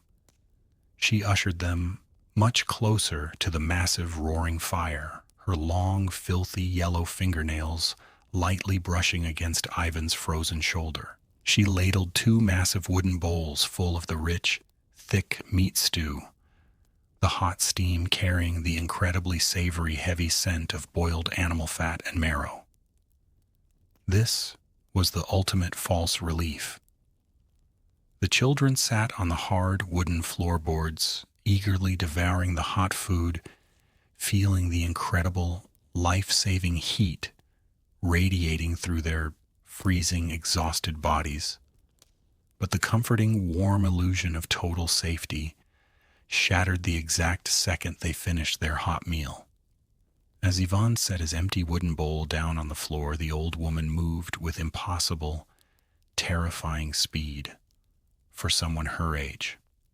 She grabbed him tightly by the scruff of his heavy wool coat, lifting his entire body completely off the ground with a single, incredibly strong arm. She threw him violently into a heavy iron cage sitting in the dark corner of the room, slamming the thick metal door shut with a deafening crash. Anya screamed, dropping heavily to her knees on the filthy floorboards, her small hands desperately reaching out for her terrified brother. The old woman just laughed, a dry, rattling, horrible sound that echoed endlessly off the rotting wooden walls of the cabin. She locked the heavy iron padlock, tossing the large, rusted key high onto the wooden mantel above the roaring fire. She told them in a voice that sounded like heavy grinding stones that they were much too skinny and needed to be fed for a few weeks. Over the next several days, the children lived in a state of constant, completely unbearable psychological torture. The blind woman would constantly cook rich, incredibly heavy meals, forcing Ivan to eat massive portions of pure fat and meat. Every single evening she would waddle over to the iron cage, the floorboards groaning loudly under her heavy black boots. She would demand that Ivan stick his finger right through the iron bars so she could physically feel exactly how much fat he was putting on his bones. And this is where the hidden connection of the story completely flips the entire terrifying narrative. Anya, terrified and crying quietly in the dark corner of the room, was constantly gripping that tiny carved wooden doll her mother had given her. The doll was carved from the wood of a sacred birch tree, an old village tradition meant to protect innocent children from evil spirits. As the blind woman approached the cage one evening, her iron teeth clicking hungrily, a sudden, desperate realization hit the young girl. The shock of the truth didn't come slowly. It hit her all at once in a terrifying flash of absolute clarity. The old woman was completely blind, relying entirely on her sense of touch and her incredibly sharp sense of smell to interact with the physical world around her.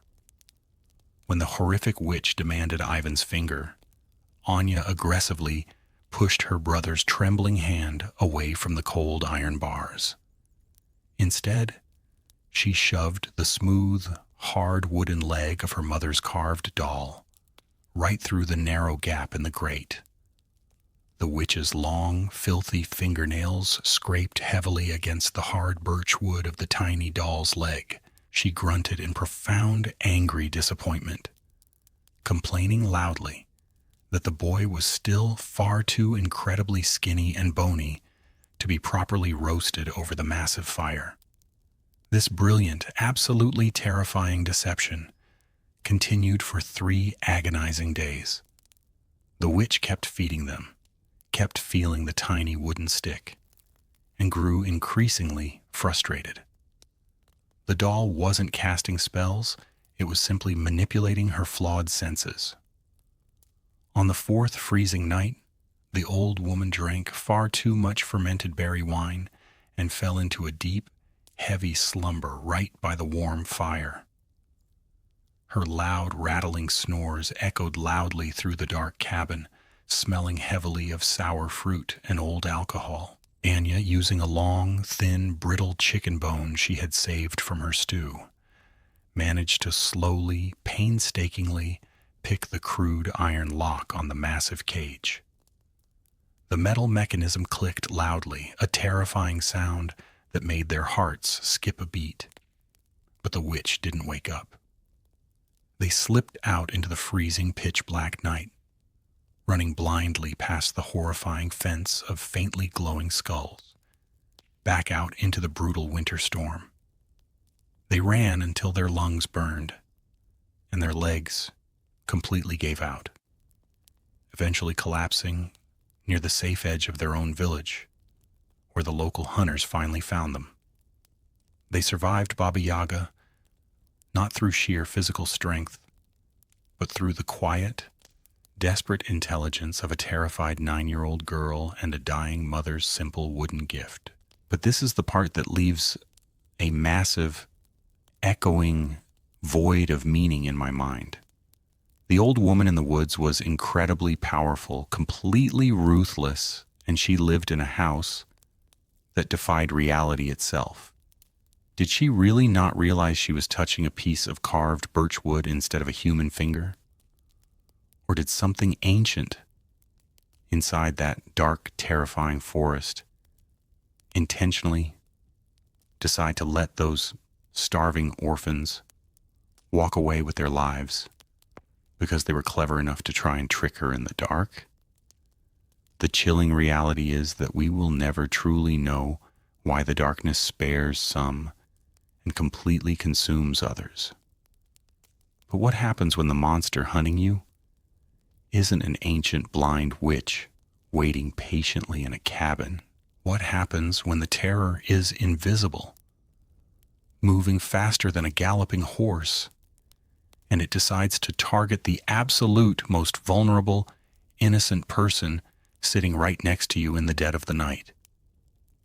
Just 3 days before this specific nightmare unfolded, a local baker in a small, completely isolated village in the Bavarian countryside lost his young daughter to a sudden, highly aggressive winter fever. The local doctor had simply shaken his head, packed his black leather medical bag, and written it off as a tragic but entirely normal complication of the brutal, freezing winter weather. The baker had tried to tell the authorities that his little girl had spent her final hours screaming about a tall man wearing a crown of dark leaves, standing just outside her bedroom window.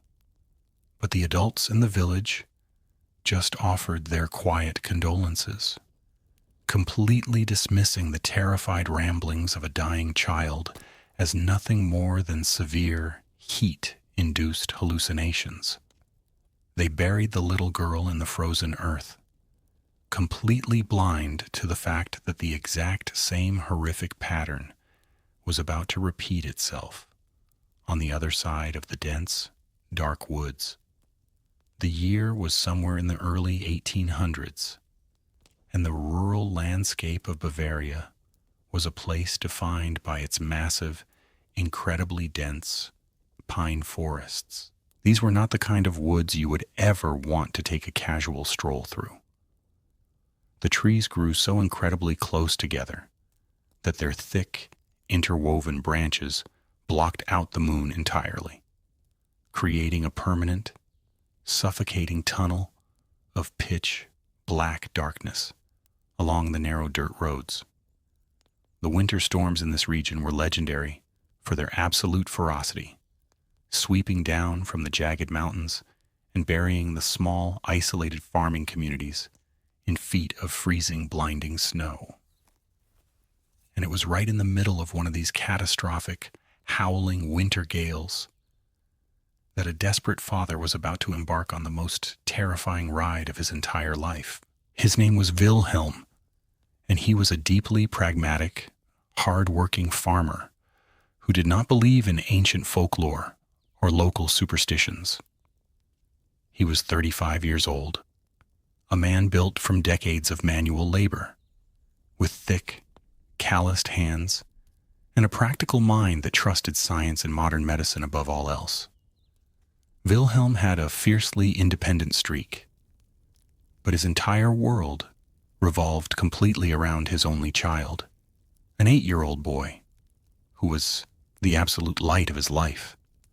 But on this specific freezing night, that light was rapidly fading. The boy had suddenly developed a terrifyingly high fever, his small body completely radiating an unnatural burning heat that soaked his thin cotton nightgown in heavy, sour-smelling sweat. Wilhelm knew that if he did not get his son to the medical clinic in the neighboring town, the boy would not survive until the morning. He grabbed the thickest, heaviest wool blanket he owned, the rough fabric smelling strongly of sheep fat and old cedar wood, and wrapped it tightly around his shivering, delirious child. Every single second felt incredibly heavy, pregnant with a terrifying, suffocating anxiety that made Wilhelm's hands shake violently as he prepared to leave the safety of their small farmhouse. He kicked the heavy wooden front door open, the rusty iron hinges screaming loudly against the howling, freezing wind that immediately blasted into the warm hallway. Actually, wait. Let me slow down for a second to really place you in this exact moment, because the physical reality of this situation is incredibly important. Wilhelm carried his burning son out into the freezing, torrential downpour, the icy rain immediately stinging his face like tiny, sharp needles. He swung his heavy, mud-caked leather boot up into the cold iron stirrup of his waiting horse. The worn, wet leather of the saddle creaked loudly under his sudden shifting weight as he hoisted himself up into the driving rain. He smelled the incredibly sharp, pungent odor of the terrified horse's sweat, mixing directly with the smell of wet wool and the boy's feverish skin. He wrapped his thick, calloused hands tightly around the boy's waist to secure him against his chest, grabbing the slick leather reins with his frozen, numb fingers. He dug his heels violently into the horse's flanks, and the massive animal surged forward into the pitch-black, roaring darkness of the forest path. The rhythmic, thunderous pounding of the horse's heavy iron shoes hitting the thick, freezing mud echoed loudly against the dense wall of pine trees. Wilhelm tucked his chin down to shield his face from the biting wind. His throat tightened, his breath catching in his chest as a sudden, sharp pang of desperate anxiety shot straight through his heart. The boy was shivering so violently that it actually made Wilhelm's own teeth rattle, a constant physical reminder of the ticking clock hanging over their heads. The ride through the deep woods was a chaotic, disorienting blur of freezing rain, absolute darkness, and the deafening roar of the howling winter storm. Wilhelm kept his tired eyes locked on the narrow, winding dirt path ahead, trusting the horse's natural instincts to navigate the treacherous, mud-slicked terrain. The heavy, wet wool blanket was completely soaked through, clinging tightly to the boy's small, fragile frame, doing absolutely nothing to stop the violent, uncontrollable shivering. But about 2 miles into the deepest, darkest part of the ancient forest, the boy suddenly stopped shivering entirely, which is always a terrifying medical sign. The child weakly pushed his small, burning face out from under the heavy, wet wool blanket and stared directly into the impenetrable, swirling black fog rolling between the massive pine trees. He weakly pointed a trembling, pale finger toward a cluster of ancient, twisted oak trees that were barely visible in the darkness. Wilhelm leaned down, trying to yell over the deafening sound of the storm, asking his son what he was looking at in the empty woods. The boy's voice was surprisingly calm, completely devoid of the frantic panic he had been experiencing just moments before, which made the hairs on the back of Wilhelm's neck stand straight up. The boy whispered that he saw the Elf King standing in the fog, wearing a glittering golden crown and a long, trailing garment that looked like swirling autumn leaves. Wilhelm squinted hard into the driving, freezing rain, his eyes frantically searching the dark, shifting shadows between the massive, imposing tree trunks. But he saw absolutely nothing. There was no king, no crown, and no trailing garments. There was only the thick, freezing gray fog, the dark, wet bark of the ancient trees, and the blinding, relentless downpour. He pulled the boy tighter against his chest, desperately trying to rationally explain away the terrifying vision. He told his son, in a loud, shaky voice, that it was just a long, dead streak of gray fog hanging low in the freezing night air, completely playing tricks on his tired, feverish eyes. He urged the horse to go even faster, the heavy hooves kicking up massive, freezing clumps of dark mud that splattered loudly against his thick leather riding boots. But But the boy wouldn't look away from the dark, shifting tree line. He started mumbling quietly, having a full two-sided conversation with the empty, dark space running parallel to the muddy dirt road. I want you to really try and put yourself on the back of that galloping horse for a minute, for you are holding the absolute most precious thing in your entire life, and you can physically feel the intense, burning heat of a deadly fever radiating through their small body.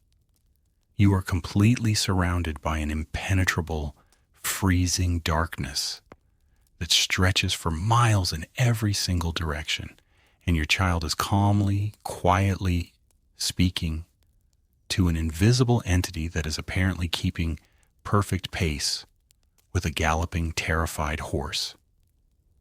You try to focus on the sound of the rain, but you suddenly realize something is completely wrong with the ambient noise around you. It was too quiet, far too quiet. The deafening howling roar of the winter storm had completely vanished, replaced by an incredibly heavy, suffocating silence that made Wilhelm's ears physically pop. The only sound left in the entire world was the frantic, rhythmic pounding of the horse's hooves and a strange, dry, rustling noise that didn't make any logical sense. It sounded exactly like thousands of dry, dead autumn leaves being aggressively dragged across the muddy ground, perfectly keeping pace with the galloping horse just a few feet away in the dark woods. The boy's calm demeanor suddenly shattered, completely replaced by a wave of sheer, unadulterated primal panic. He began thrashing violently in Wilhelm's arms, letting out a piercing, high-pitched scream that completely shattered the unnatural silence of the forest. He cried out that the Elf King was whispering to him, promising him beautiful golden toys and singing daughters if he would just leave his father and come into the dark trees. Wilhelm's heart hammered frantically against his ribs as he desperately struggled to maintain his grip on the slippery, wet leather reins while holding his terrified, screaming child. He yelled into the darkness, completely abandoning his pragmatic, rational nature, screaming at whatever was out there to leave his son alone. He violently whipped the terrified horse, pushing the exhausted animal to the absolute limits of its physical endurance, the wind whipping past his face in a freezing, blinding blur. But the boy's screams grew even more frantic, his small hands clawing desperately at his father's thick, soaked wool coat. And this is the part where the unreliable narrative of a simple fever dream completely falls apart into something far more physically terrifying. The boy didn't just scream that he was scared. He screamed that the king was physically grabbing him. He yelled that the invisible entity in the fog was hurting him, that large, cold hands were forcefully wrapping around his small, fragile waist. Wilhelm felt a sudden, massive, inexplicable physical resistance pulling hard against his own arms, a terrifying counterforce that was actively trying to rip the boy right out of his tight embrace. It wasn't just the boy thrashing. The boy, something incredibly strong, something with massive, terrifying physical weight, was pulling the child toward the dark tree line. Wilhelm clamped his thick, muscular arms around his son like a steel vice, screaming in pure, raw desperation as he felt the boy's small body being violently yanked sideways. He could smell the sudden, overwhelming stench of rotting leaves, stagnant swamp water, and ancient, damp earth washing over him, completely overpowering the smell of the rain. The horse let out a terrified, high-pitched whinny, its eyes rolling back in its skull as it blindly galloped toward the faint, flickering yellow lights of the distant town. pulling sensation abruptly stopped, leaving Wilhelm gasping for air, clutching his child to his chest as they finally broke through the tree line. They burst into the small, quiet town square, the horses' iron shoes slipping and sparking loudly on the wet, cobblestone streets. Wilhelm practically threw himself off the exhausted, panting animal, his heavy boots hitting the ground with a loud, splashing thud. He sprinted up the wooden steps of the local medical clinic, frantically kicking the heavy front door open and screaming for the doctor to help him. The bright, warm, yellow light of the clinic washed over his freezing, soaked body as the elderly doctor rushed out from the back room, carrying a dark leather medical bag. Wilhelm gently laid his son down on the clean white examination table, his hands shaking so violently he could barely pull back the heavy, soaked wool blanket. He looked down at his boy's face, expecting to see the flush of the severe fever or the terrified, wide eyes from the nightmare in the woods. But his world collapsed. The boy was lying perfectly, terrifyingly still. His small, pale face was completely peaceful, devoid of any pain or panic, and his chest was no longer rising and falling with frantic, shallow breaths. The elderly doctor rushed forward, pressing 2 fingers firmly against the boy's cold, pale neck, searching desperately for a pulse that was no longer there. The silence in the bright, clean examination room was absolutely deafening, broken only by the sound of Wilhelm's own harsh, ragged breathing and the rain beating against the glass window.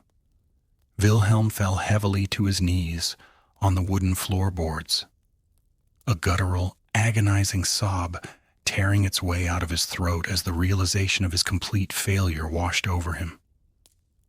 But the true, devastating horror of this story wasn't just that a father lost his son to a winter fever. It was what the doctor found when he finally unbuttoned the top of the boy's soaked cotton nightgown. Wilhelm looked up through his tears and saw the doctor staring intensely at the boy's pale, fragile neck. Right there, stark and completely undeniable against the white skin, was a massive, dark, purple bruise. It wasn't a rash, and it wasn't a natural discoloration caused by a high fever. It was the distinct, unmistakable shape of a massive, incredibly strong handprint, the fingers wrapping entirely around the child's small throat. Wilhelm staggered back to his feet, pointing a trembling finger at the horrific, violent mark, screaming that the thing in the woods had actually killed his son. He told the doctor about the rustling leaves, the physical pulling sensation, the impossible strength that tried to rip the boy from his arms. But the doctor, a man of rigid, unwavering science and local authority, completely dismissed the desperate, grieving father's claims. He calmly explained, in a cold, detached voice, that the bruise was simply a result of blunt force trauma, likely caused by Wilhelm holding the boy too tightly during the frantic, chaotic horseback ride. And honestly, when I was reading the historical accounts of these localized, tragic events, this is the part that really messed with my head. Because we all want to trust the experts. We all want to believe that the institutions built to protect us will recognize a monster when they see one.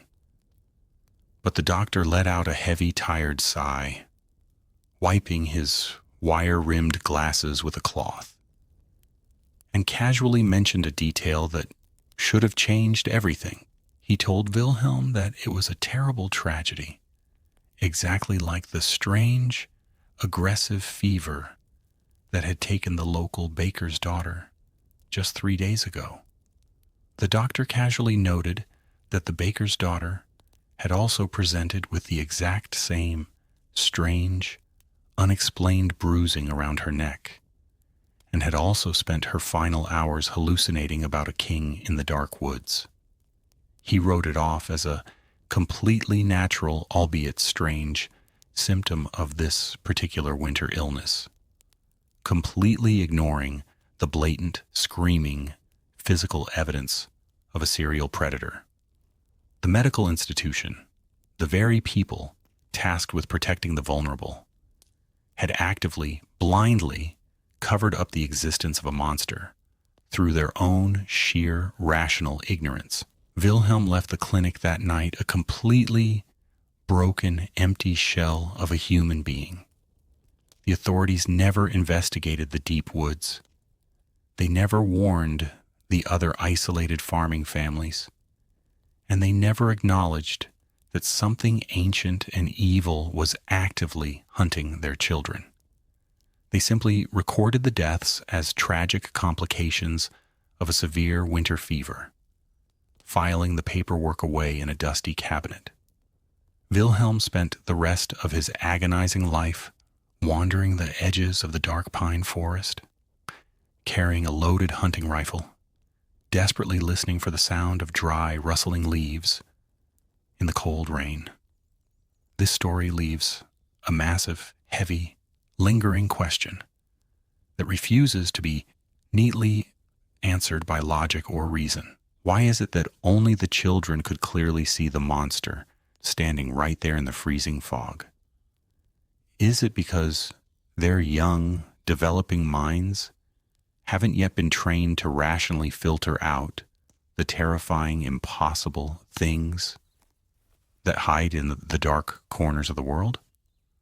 Or is it because the predator intentionally operates on a frequency that adults simply cannot perceive, relying entirely on the blind, stubborn ignorance of the older generation to secure its next meal? The terrifying reality is that a monster doesn't need to hide if the people in charge refuse to open their eyes and look at the physical evidence right in front of them. The next story might make you want to check over your shoulder, because sometimes the monster isn't hiding in a distant, freezing pine forest. Sometimes it crawls right out of the ocean and walks directly into your hometown, leaving a trail of undeniable, putrid evidence that absolutely no one can ignore or rationally explain away. If you have ever visited the northern coast of Scotland, you know that the ocean there does not feel peaceful. It feels incredibly heavy, dark, and constantly angry. In the year 1850, the Orkney Islands were of a harsh, unforgiving place where the freezing salt water dictated every single aspect of daily life. The people who lived there were completely at the mercy of the brutal freezing tides. But there is a specific stretch of coastline on the main island that older locals completely avoid even to this day. The soil in that particular area is completely dead, permanently scarred by a catastrophic event that left the ground entirely sterile. The grass simply refuses to grow there, and the overwhelming, nauseating smell of rotting seaweed still pushes up through the muddy earth whenever it rains. Actually, let me back up a bit to explain how that patch of land died. The story starts with a completely normal local man named Thomas. He was 40 years old, an incredibly rugged islander whose face was deeply weathered by decades of freezing saltwater wind. He was a quiet, practical man who made his living by gathering things along the rough, rocky shoreline after the massive ocean storms rolled through. Thomas had this one little imperfect habit that everyone in his family playfully teased him about.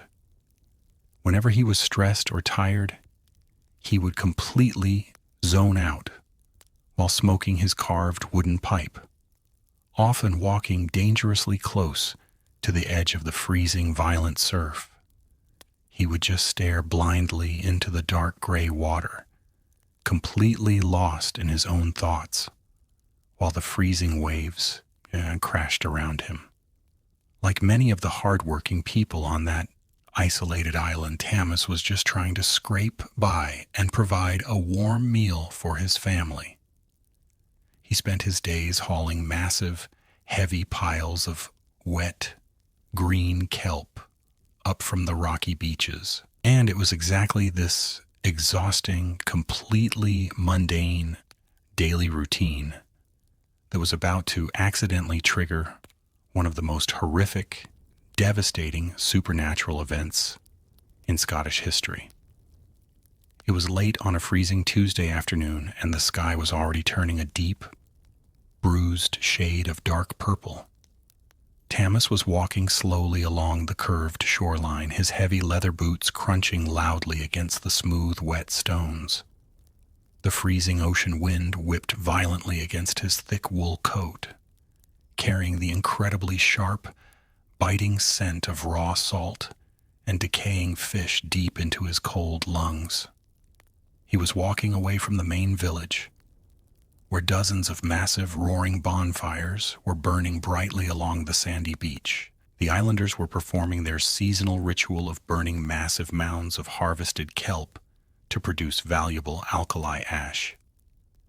The intense, blistering heat from the massive fires washed over Tamas's face, a sharp contrast to the freezing, biting wind coming directly off the ocean.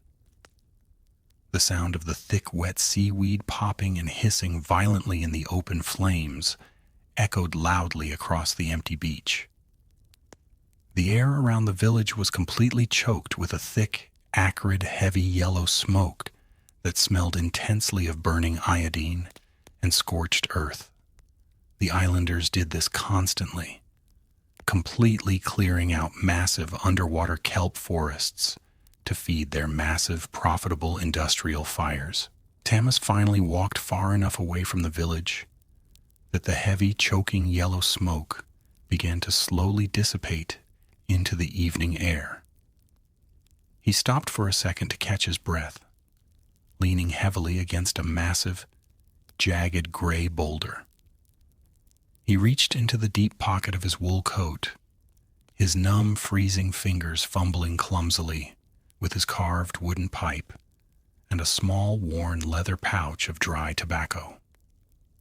He packed the dry tobacco tightly into the wooden bowl, the familiar earthy smell of the dried leaves bringing him a small sense of comfort. He struck his iron flint against a rough stone, the sharp, metallic clack ringing out clearly in the quiet evening air. A small spark caught, and he drew the warm, heavy smoke deep into his lungs, the glowing orange ember casting a faint, warm light against his cold face. He pushed off the large boulder and continued his long walk down the empty, darkening coastline. About a mile down the path, he had to cross a small, fast-moving, freshwater stream that cut directly across the sandy beach and emptied into the ocean. He stepped carefully across the slippery, moss-covered rocks, listening to the gentle, rhythmic, babbling sound of the crystal-clear, freezing water rushing past his boots. A small splash of freezing fresh water hit his exposed ankle, sending a sharp, sudden jolt of cold right up his leg. He shook his boot off, completely unaware that this tiny, insignificant little stream of fresh water was about to become the absolute most important geographic feature in his entire life. He kept walking, entirely focused on the warm glow of his pipe and the comforting thought of a hot dinner waiting. The tide was slowly rolling out, leaving behind massive, shallow pools of stagnant seawater trapped between the dark, jagged rocks. Tamas enjoyed this specific time of evening because the violent, crashing waves usually calmed down, leaving behind a deep, peaceful silence. But as he walked further down the isolated beach, he suddenly realized that the ambient sound of the ocean had changed completely. It wasn't just quiet, it was completely unnaturally dead. The normal rhythmic splashing of the waves had entirely stopped, replaced by a heavy, suffocating silence that made his ears physically ring. The air pressure dropped drastically, and the familiar smell of the salty ocean breeze was suddenly completely overwhelmed by an incredibly dense, sickeningly sweet odor that smelled exactly like weeks-old rotting meat. Tamas completely froze in his tracks, his heart giving a sudden, violent lurch in his chest. He squinted hard into the thick, freezing gray fog that was quickly rolling in off the dark water. About 50 yards away, right at the edge of the receding tide, a massive, dark shape was slowly rising up out of the freezing ocean. At first, his rational mind desperately tried to offer a completely normal explanation. He told himself it was just a dead horse that had fallen off the high cliffs, its bloated body finally washing ashore in the evening tide. Or maybe it was just a massive, oddly shaped pile of dark kelp that had been tangled together by the violent underwater currents. But then the massive, shadowy shape in the freezing fog actually stood up. And it didn't just stand up, it let out a wet, heavy, rattling breath. I want you to really put yourself on that freezing, empty beach right now. You are miles away from any help, completely isolated in the dark, freezing fog. The only light you have is the tiny, glowing orange ember of your wooden pipe, and you are staring at a massive silhouette that is entirely too tall to be a human and entirely too wide to be a normal horse, slowly pulling itself out of the freezing water. Your heart is hammering so incredibly hard against your ribs that it actually physically hurts your chest. The freezing air in your lungs suddenly feels like solid ice, and your hands are trembling so violently that you accidentally drop your pipe onto the wet stones. The smell of rotting meat and decaying seaweed is so incredibly overpowering that you actually have to cover your mouth to keep from violently gagging. And I don't know about you, but this is the exact moment my brain would completely shut down in pure, primal terror. Because as the massive creature took a heavy, sloshing step forward out of the thick gray fog, the terrible visual reality of what it was finally became clear. It looked like a massive, terrifying fusion of a giant war horse and a deeply deformed human torso growing directly out of its wide back. But the sheer absolute horror of this entity wasn't just its massive, unnatural skeletal structure. The true mind-bending terror was its complete, absolute lack of skin. The creature didn't have a single inch of flesh covering its body. It was completely exposed. A massive, walking anatomical nightmare of raw, wet, incredibly bright red muscle fibers and thick, pulsing yellow veins, exposed directly to the freezing air. Tamas stood there completely paralyzed, his legs turned to stone, unable to budge a single inch. He could actually hear the sickening wet sound of the creature's massive internal muscles loudly contracting and expanding as it took another heavy step forward. He could see the thick, completely black blood aggressively pumping through the massive, exposed yellow veins wrapping around its thick, raw red legs. The creature's massive, oversized head swung toward Tamas, its single giant red eye locking directly onto the terrified, trembling man. It opened its massive, completely skinless jaw and let out a deafening, high-pitched, rattling shriek that vibrated the stones under Tamas's boots. As it exhaled, a thick, visible cloud of dark, toxic breath rolled out of its raw throat and drifted slowly across the wet beach grass. The exact second that toxic, foul-smelling breath touched the green grass, the vegetation instantly turned black and withered away into dead ash. The creature, known in ancient, terrifying local legends as the Nuckalava, lowered its massive, skinless head and charged directly at Tamas. The heavy, wet, slapping sound of its raw, skinless hooves hitting the wet stones echoed loudly, closing the distance incredibly fast.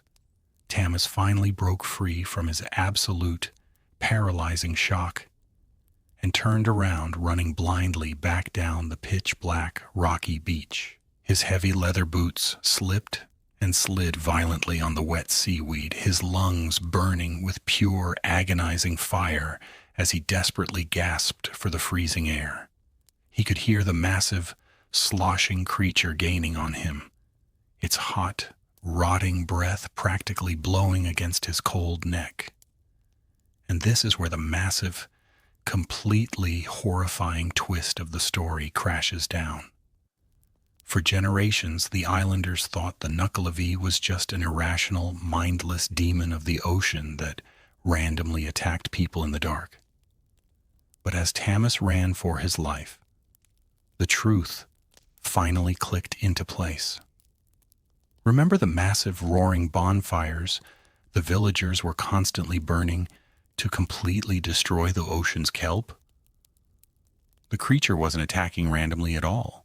The Nuckalava was an ancient, highly territorial guardian of the deep ocean ecosystem. The islanders had been aggressively ripping up its underwater home and choking the coastal air with the toxic, burning yellow smoke of its destroyed environment.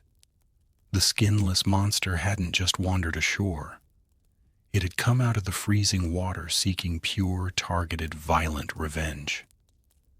The creature reached out with its incredibly long, skinless arms, its raw, bloody fingers mere inches away from grabbing Tamas's thick wool coat.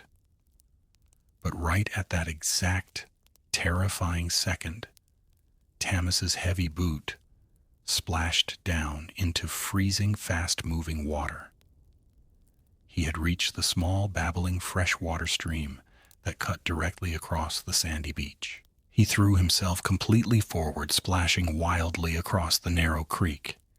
He landed hard on his hands and knees on the opposite bank, scraping his palms raw against the sharp, wet stones. He scrambled around, fully expecting the massive, skinless nightmare to step right over the tiny stream and tear his head off. But the creature slammed its raw hooves into the wet sand right at the very edge of the fresh water, refusing to take a single step further. The monster recoiled in absolute agony. Fresh water was its only natural physical weakness. The creature let out a final deafening, frustrated roar, blowing a massive cloud of its dark, toxic, withering breath across the narrow stream before slowly turning around and dragging its massive, skinless body back into the freezing ocean. Tamas survived the night, but the sheer devastating physical consequences of that encounter ruined the island for an entire generation. The toxic black breath the creature had exhaled during its terrifying pursuit didn't just vanish into the evening wind. It settled heavily over the entire coastline, creating a massive, highly aggressive blight that completely destroyed the island's agricultural ecosystem. For the next 3 years, not a single crop would grow in that soil, and hundreds of local farm animals died from eating the permanently tainted, blackened grass. The police and local government tried to blame the massive agricultural collapse on bad weather and poor farming techniques. But the people who lived there, the ones who had to smell the lingering, rotting stench of that dead earth, knew the terrifying truth.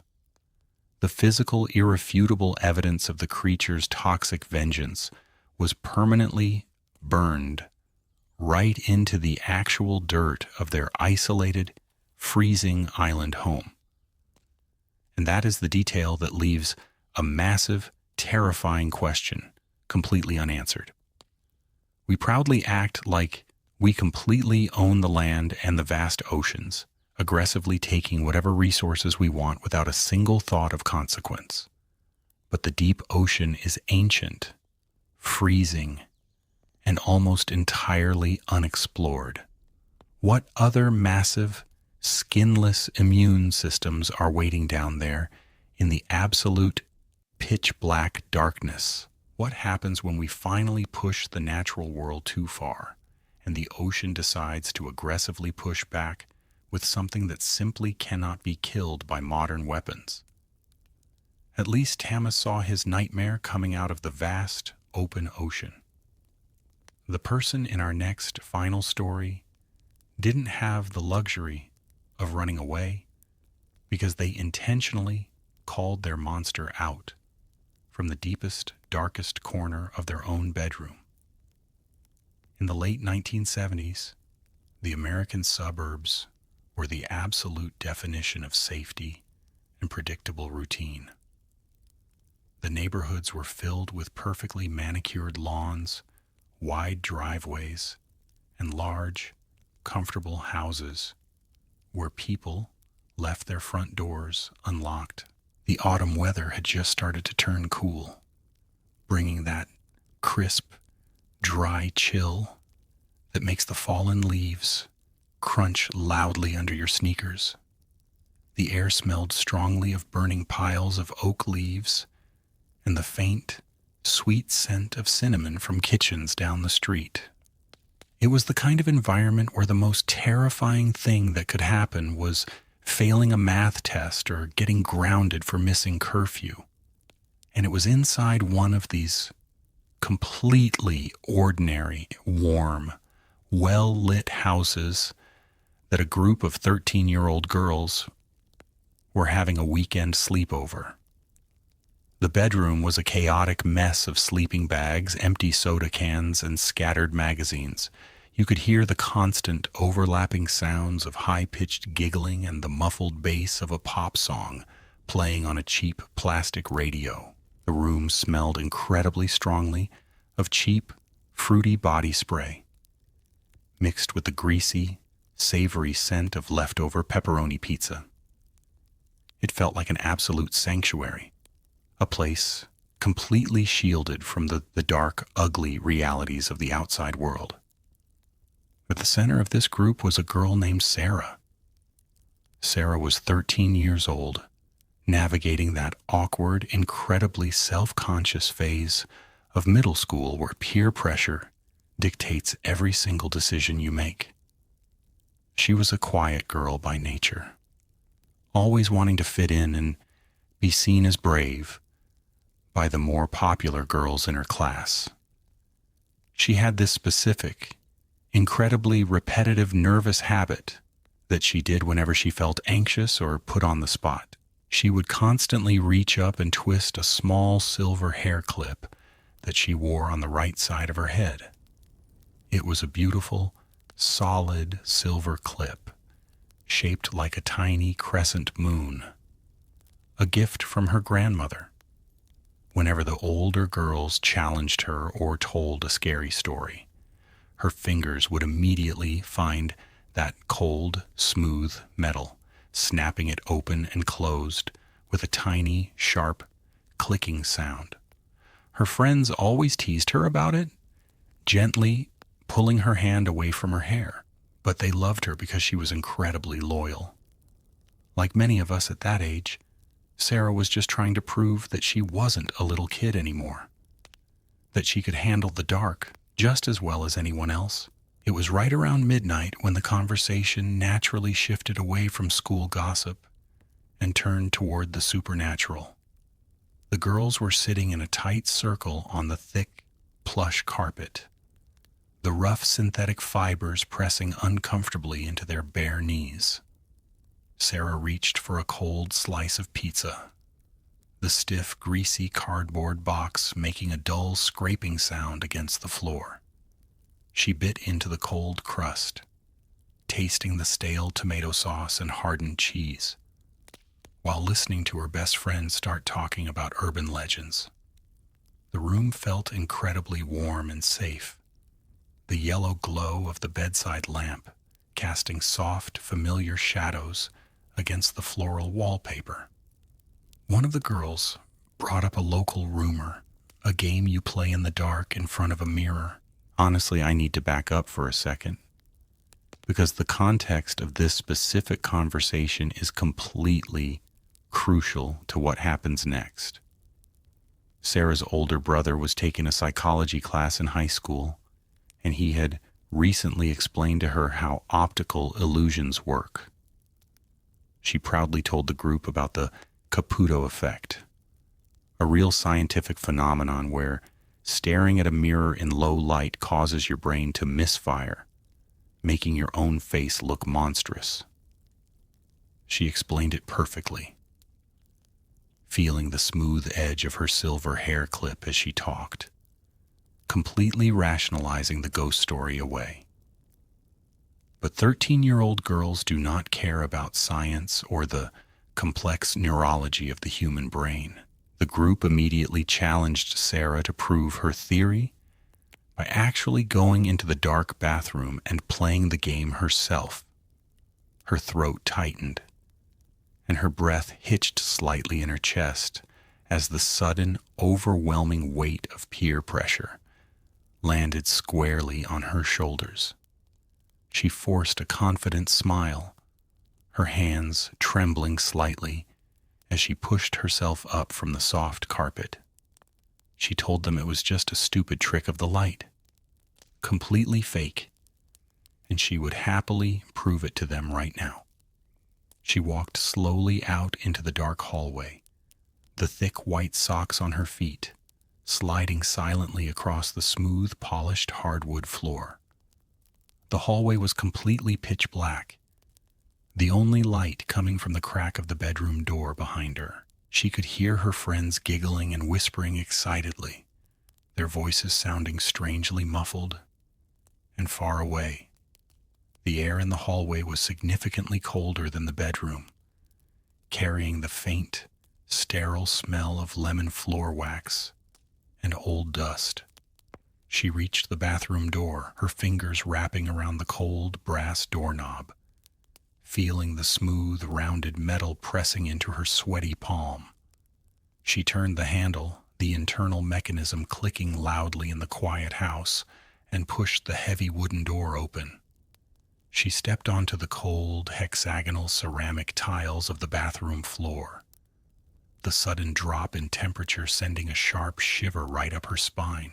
She reached up to nervously adjust her hair, her fingers slipping slightly on the cold metal of her silver crescent moon hair clip. She pressed it firmly into place right above her ear, making sure it was completely secure, before turning to face the large, rectangular mirror hanging over the porcelain sink. The room smelled heavily of floral soap and the damp, slightly mildewed scent of wet bath towels. She reached out and flipped the plastic light switch on the wall, completely killing the overhead vanity lights. With a loud, sharp snap, the bathroom was instantly plunged into absolute, suffocating darkness, a thick, heavy blackness that completely erased the physical dimensions of the small room. She stood there for a second, her hands gripping the smooth, cold porcelain edge of the sink, listening to the rhythmic, dripping sound of the leaky faucet. It was a completely normal, mundane sound, but in the pitch-black isolation of that room, it sounded incredibly loud and unnerving. She fumbled in the dark for the small box of wooden matches her friends had handed her, the rough cardboard scraping loudly against her numb fingertips. She pulled a single match out, pressing the red sulfur head against the striking strip with a swift, aggressive motion. The match flared to life with a loud, aggressive hiss, the sudden bright burst of yellow light blinding her for a fraction of a second. The incredibly sharp, pungent smell of burning sulfur instantly filled the small enclosed space, making her nose wrinkle in disgust. She carefully touched the flame to the wick of a thick, white wax candle sitting on the edge of the sink. The candle wick caught fire, producing a small, steady, flickering orange glow that cast long, dancing shadows across the tiled walls. The sweet, cloying smell of melting paraffin wax slowly started to mix with the harsh odor of the sulfur match. Sarah looked up, her tired eyes locking onto her own dim reflection in the large, spotless glass mirror. The light was incredibly weak, illuminating only the center of her face while leaving her eyes, and the outer edges of her head completely swallowed by the dark shadows. She took a deep, shaky breath, the cold bathroom air chilling her lungs, and prepared to say the name 3 times. She said the name out loud, her voice sounding incredibly small and fragile in the echoing tiled room. She waited a few seconds, completely still, and then she said it a second time, her knuckles turning pure white as she gripped the porcelain sink. And right as she opened her mouth to say it for the 3rd and final time, she noticed that something was completely wrong with her reflection. The silence felt heavy, somewhat wrong, like the air pressure in the room had suddenly dropped drastically. The edges of her jawline in the mirror began to blur and warp, melting downward like heated wax, sliding off a candle. Her rational brain immediately kicked in, screaming at her that this was exactly what her brother had described. It was the Caputo effect. Her tired eyes were simply losing focus in the low light, causing her brain to aggressively misinterpret the visual data. But the distortion wasn't stopping. It was getting exponentially worse, the eyes in the mirror sinking deep into the skull, turning into massive, hollow black voids. She tried to blink rapidly, desperately trying to reset her vision. But the terrifying, haggard face staring back at her didn't change back to her own. A nagging thought pulled at the back of her mind, warning her that scientific explanations don't usually feel this incredibly cold and malicious. Right now, if you're sitting alone in your bedroom, I want you to imagine walking into your dark bathroom and staring directly into the mirror. Just stand there in the dark for 10 minutes, staring at the bridge of your own nose. I guarantee you, your brain will start to violently betray you. Your face will warp, your eyes will darken, and you will see a monster looking back at you. It is a completely natural, documented neurological glitch. But imagine feeling the absolute paralyzing terror when you realize that the monster in the glass is no longer copying your physical movements. Sarah's heart was beating so incredibly fast that she could actually hear the blood rushing loudly in her ears. A deafening rhythmic swoosh that drowned out the dripping faucet. Her breathing became incredibly shallow, her chest tight and painful, as if a heavy iron weight had been placed directly onto her lungs. The skin on her arms and neck erupted in massive goosebumps, a primal evolutionary response to absolute, unadulterated danger. The cold porcelain sink felt like a block of solid ice under her sweating, trembling palms. She was completely trapped in a stare down with a horrific, melting version of her own face. And honestly, this is the exact moment where any normal person would just turn the lights back on and run screaming out of the room.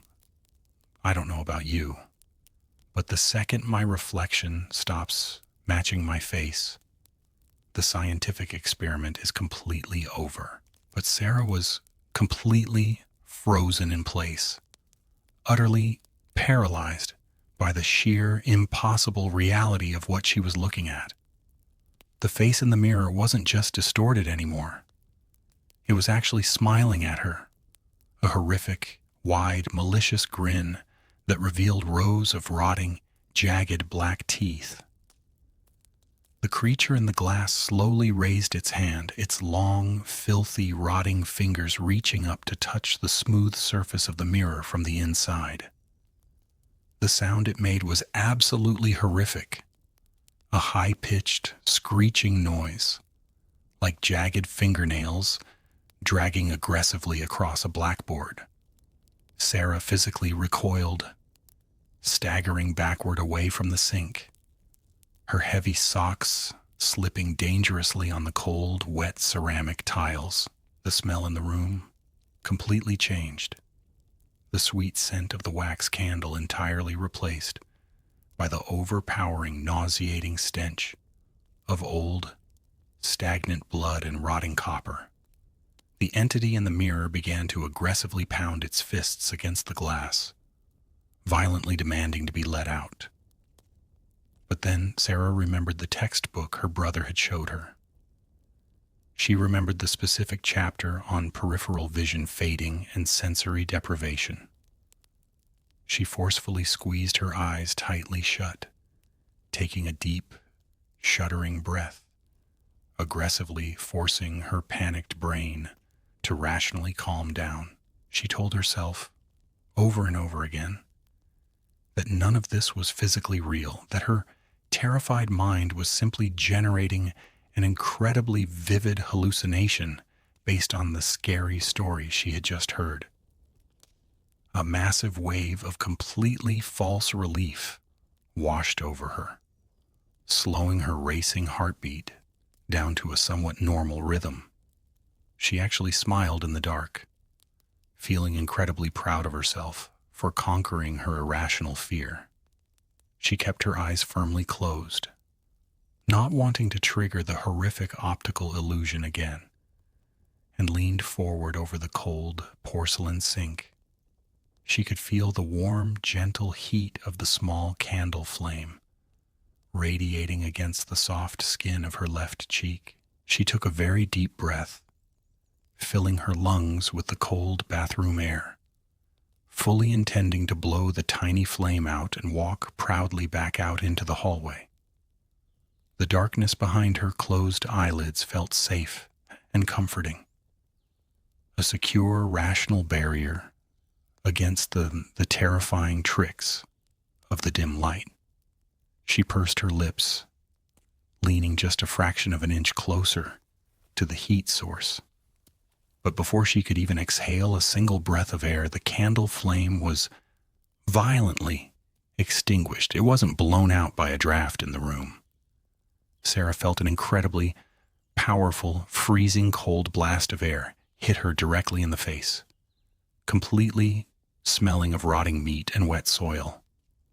Someone or something had blown the candle out from the other side of the sink, directly in front of her.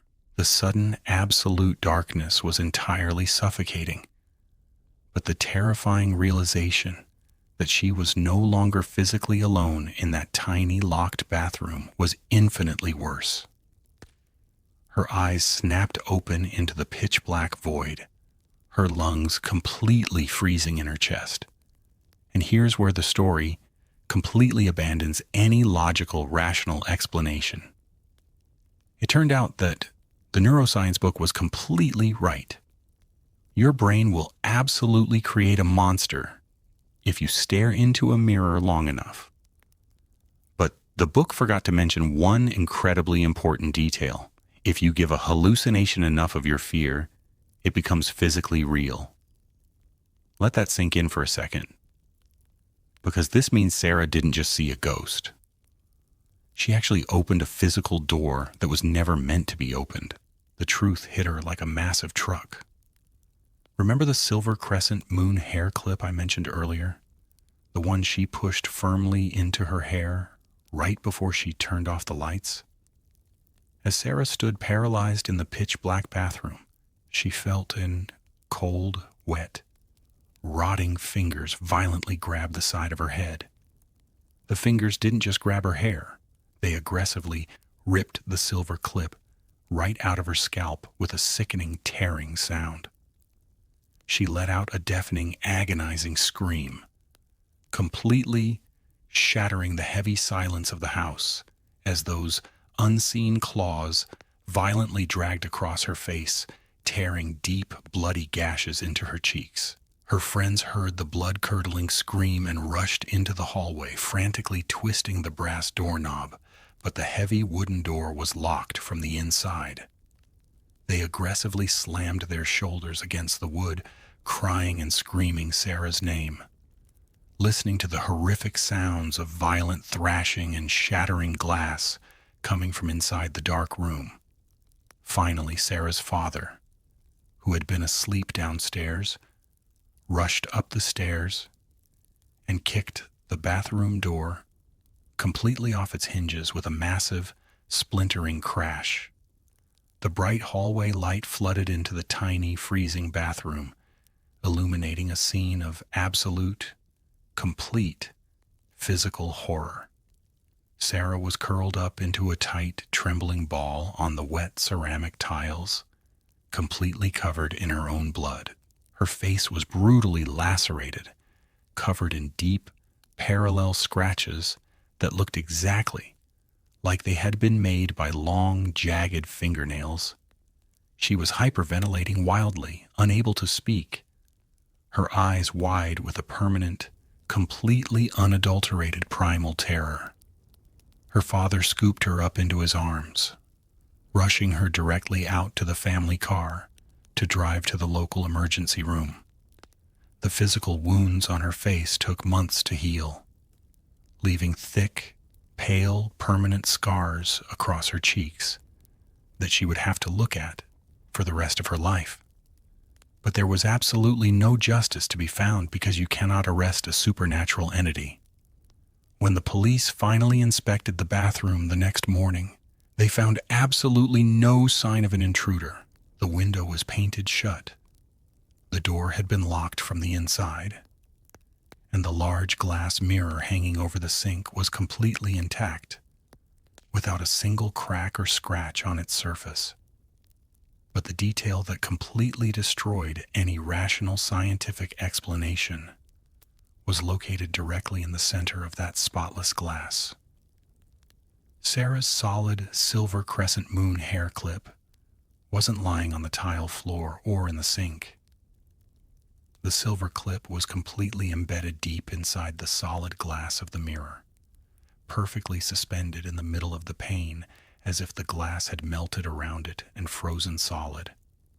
It was physically impossible. A blatant, screaming violation of every single law of physics and reality. To this very day, nobody knows exactly how it got inside the solid glass. And that is the detail that absolutely haunts me about this case. Kids play this stupid game at sleepovers thousands of times every single weekend, and absolutely nothing happens. It is just a harmless, scary prank to test their courage in the dark. So why her? Why did the universe decide that on that specific night in that specific suburban bathroom, the rules of reality would just completely collapse? The real question isn't whether or not the entity in the mirror is real. The question is, how many times can you knock on a dark, locked door before whatever is standing on the other side finally decides to reach out and pull you in? Sarah survived. But she never looked into a mirror, a window, or even a dark puddle of water ever again, because she knows that a reflection is not just an image, it is a waiting room. You know, after telling you all 8 of these incredibly dark stories tonight, from the freezing cobblestone streets of foggy London to the completely isolated bloody snow of the Scottish Highlands, and finally ending up in a completely normal suburban American bathroom, a very distinct, terrifying pattern starts to emerge. We spend our entire lives building thick walls, installing heavy iron locks, and inventing complex scientific theories to try and convince ourselves that the world is a completely safe, predictable, and logical place. We want to believe that the monsters are just stories. But if there is one incredibly important, practical lesson to take away from all of this darkness tonight, it is that human curiosity is an incredibly dangerous instinct. We are naturally drawn to the unknown, but knowing exactly where to draw the line is the absolute key to basic survival. If your dog refuses to walk down a dark path, trust the animal. If a sudden, unexplainable silence falls over the woods, do not wait around to see what caused it. And most importantly, do not ever intentionally invite things into your home just to prove to your friends that you are not afraid of the dark. Honestly, researching and compiling these specific cases really messed with my head this week. The story about the mirror completely changed how I walk around my own house at night. I am not ashamed to admit that I actually went through my bedroom and completely removed the large standing mirror from the corner of the room. I just don't want to wake up at 3 a.m, glance over at the glass, and realize that the dark shape looking back at me isn't actually moving when I do. Thank you so much for choosing to spend your evening with me, listening to these dark, bizarre accounts of the things that hide just out of sight. If you made it this far, I genuinely appreciate your time and your morbid curiosity. Feel free to share this with someone who needs a good scare, or just keep these warnings to yourself the next time you find yourself alone in the dark. Now try to get some sleep, if you even can. Until next time, please try to stay safe out there. Sleep well, and maybe leave a light on tonight.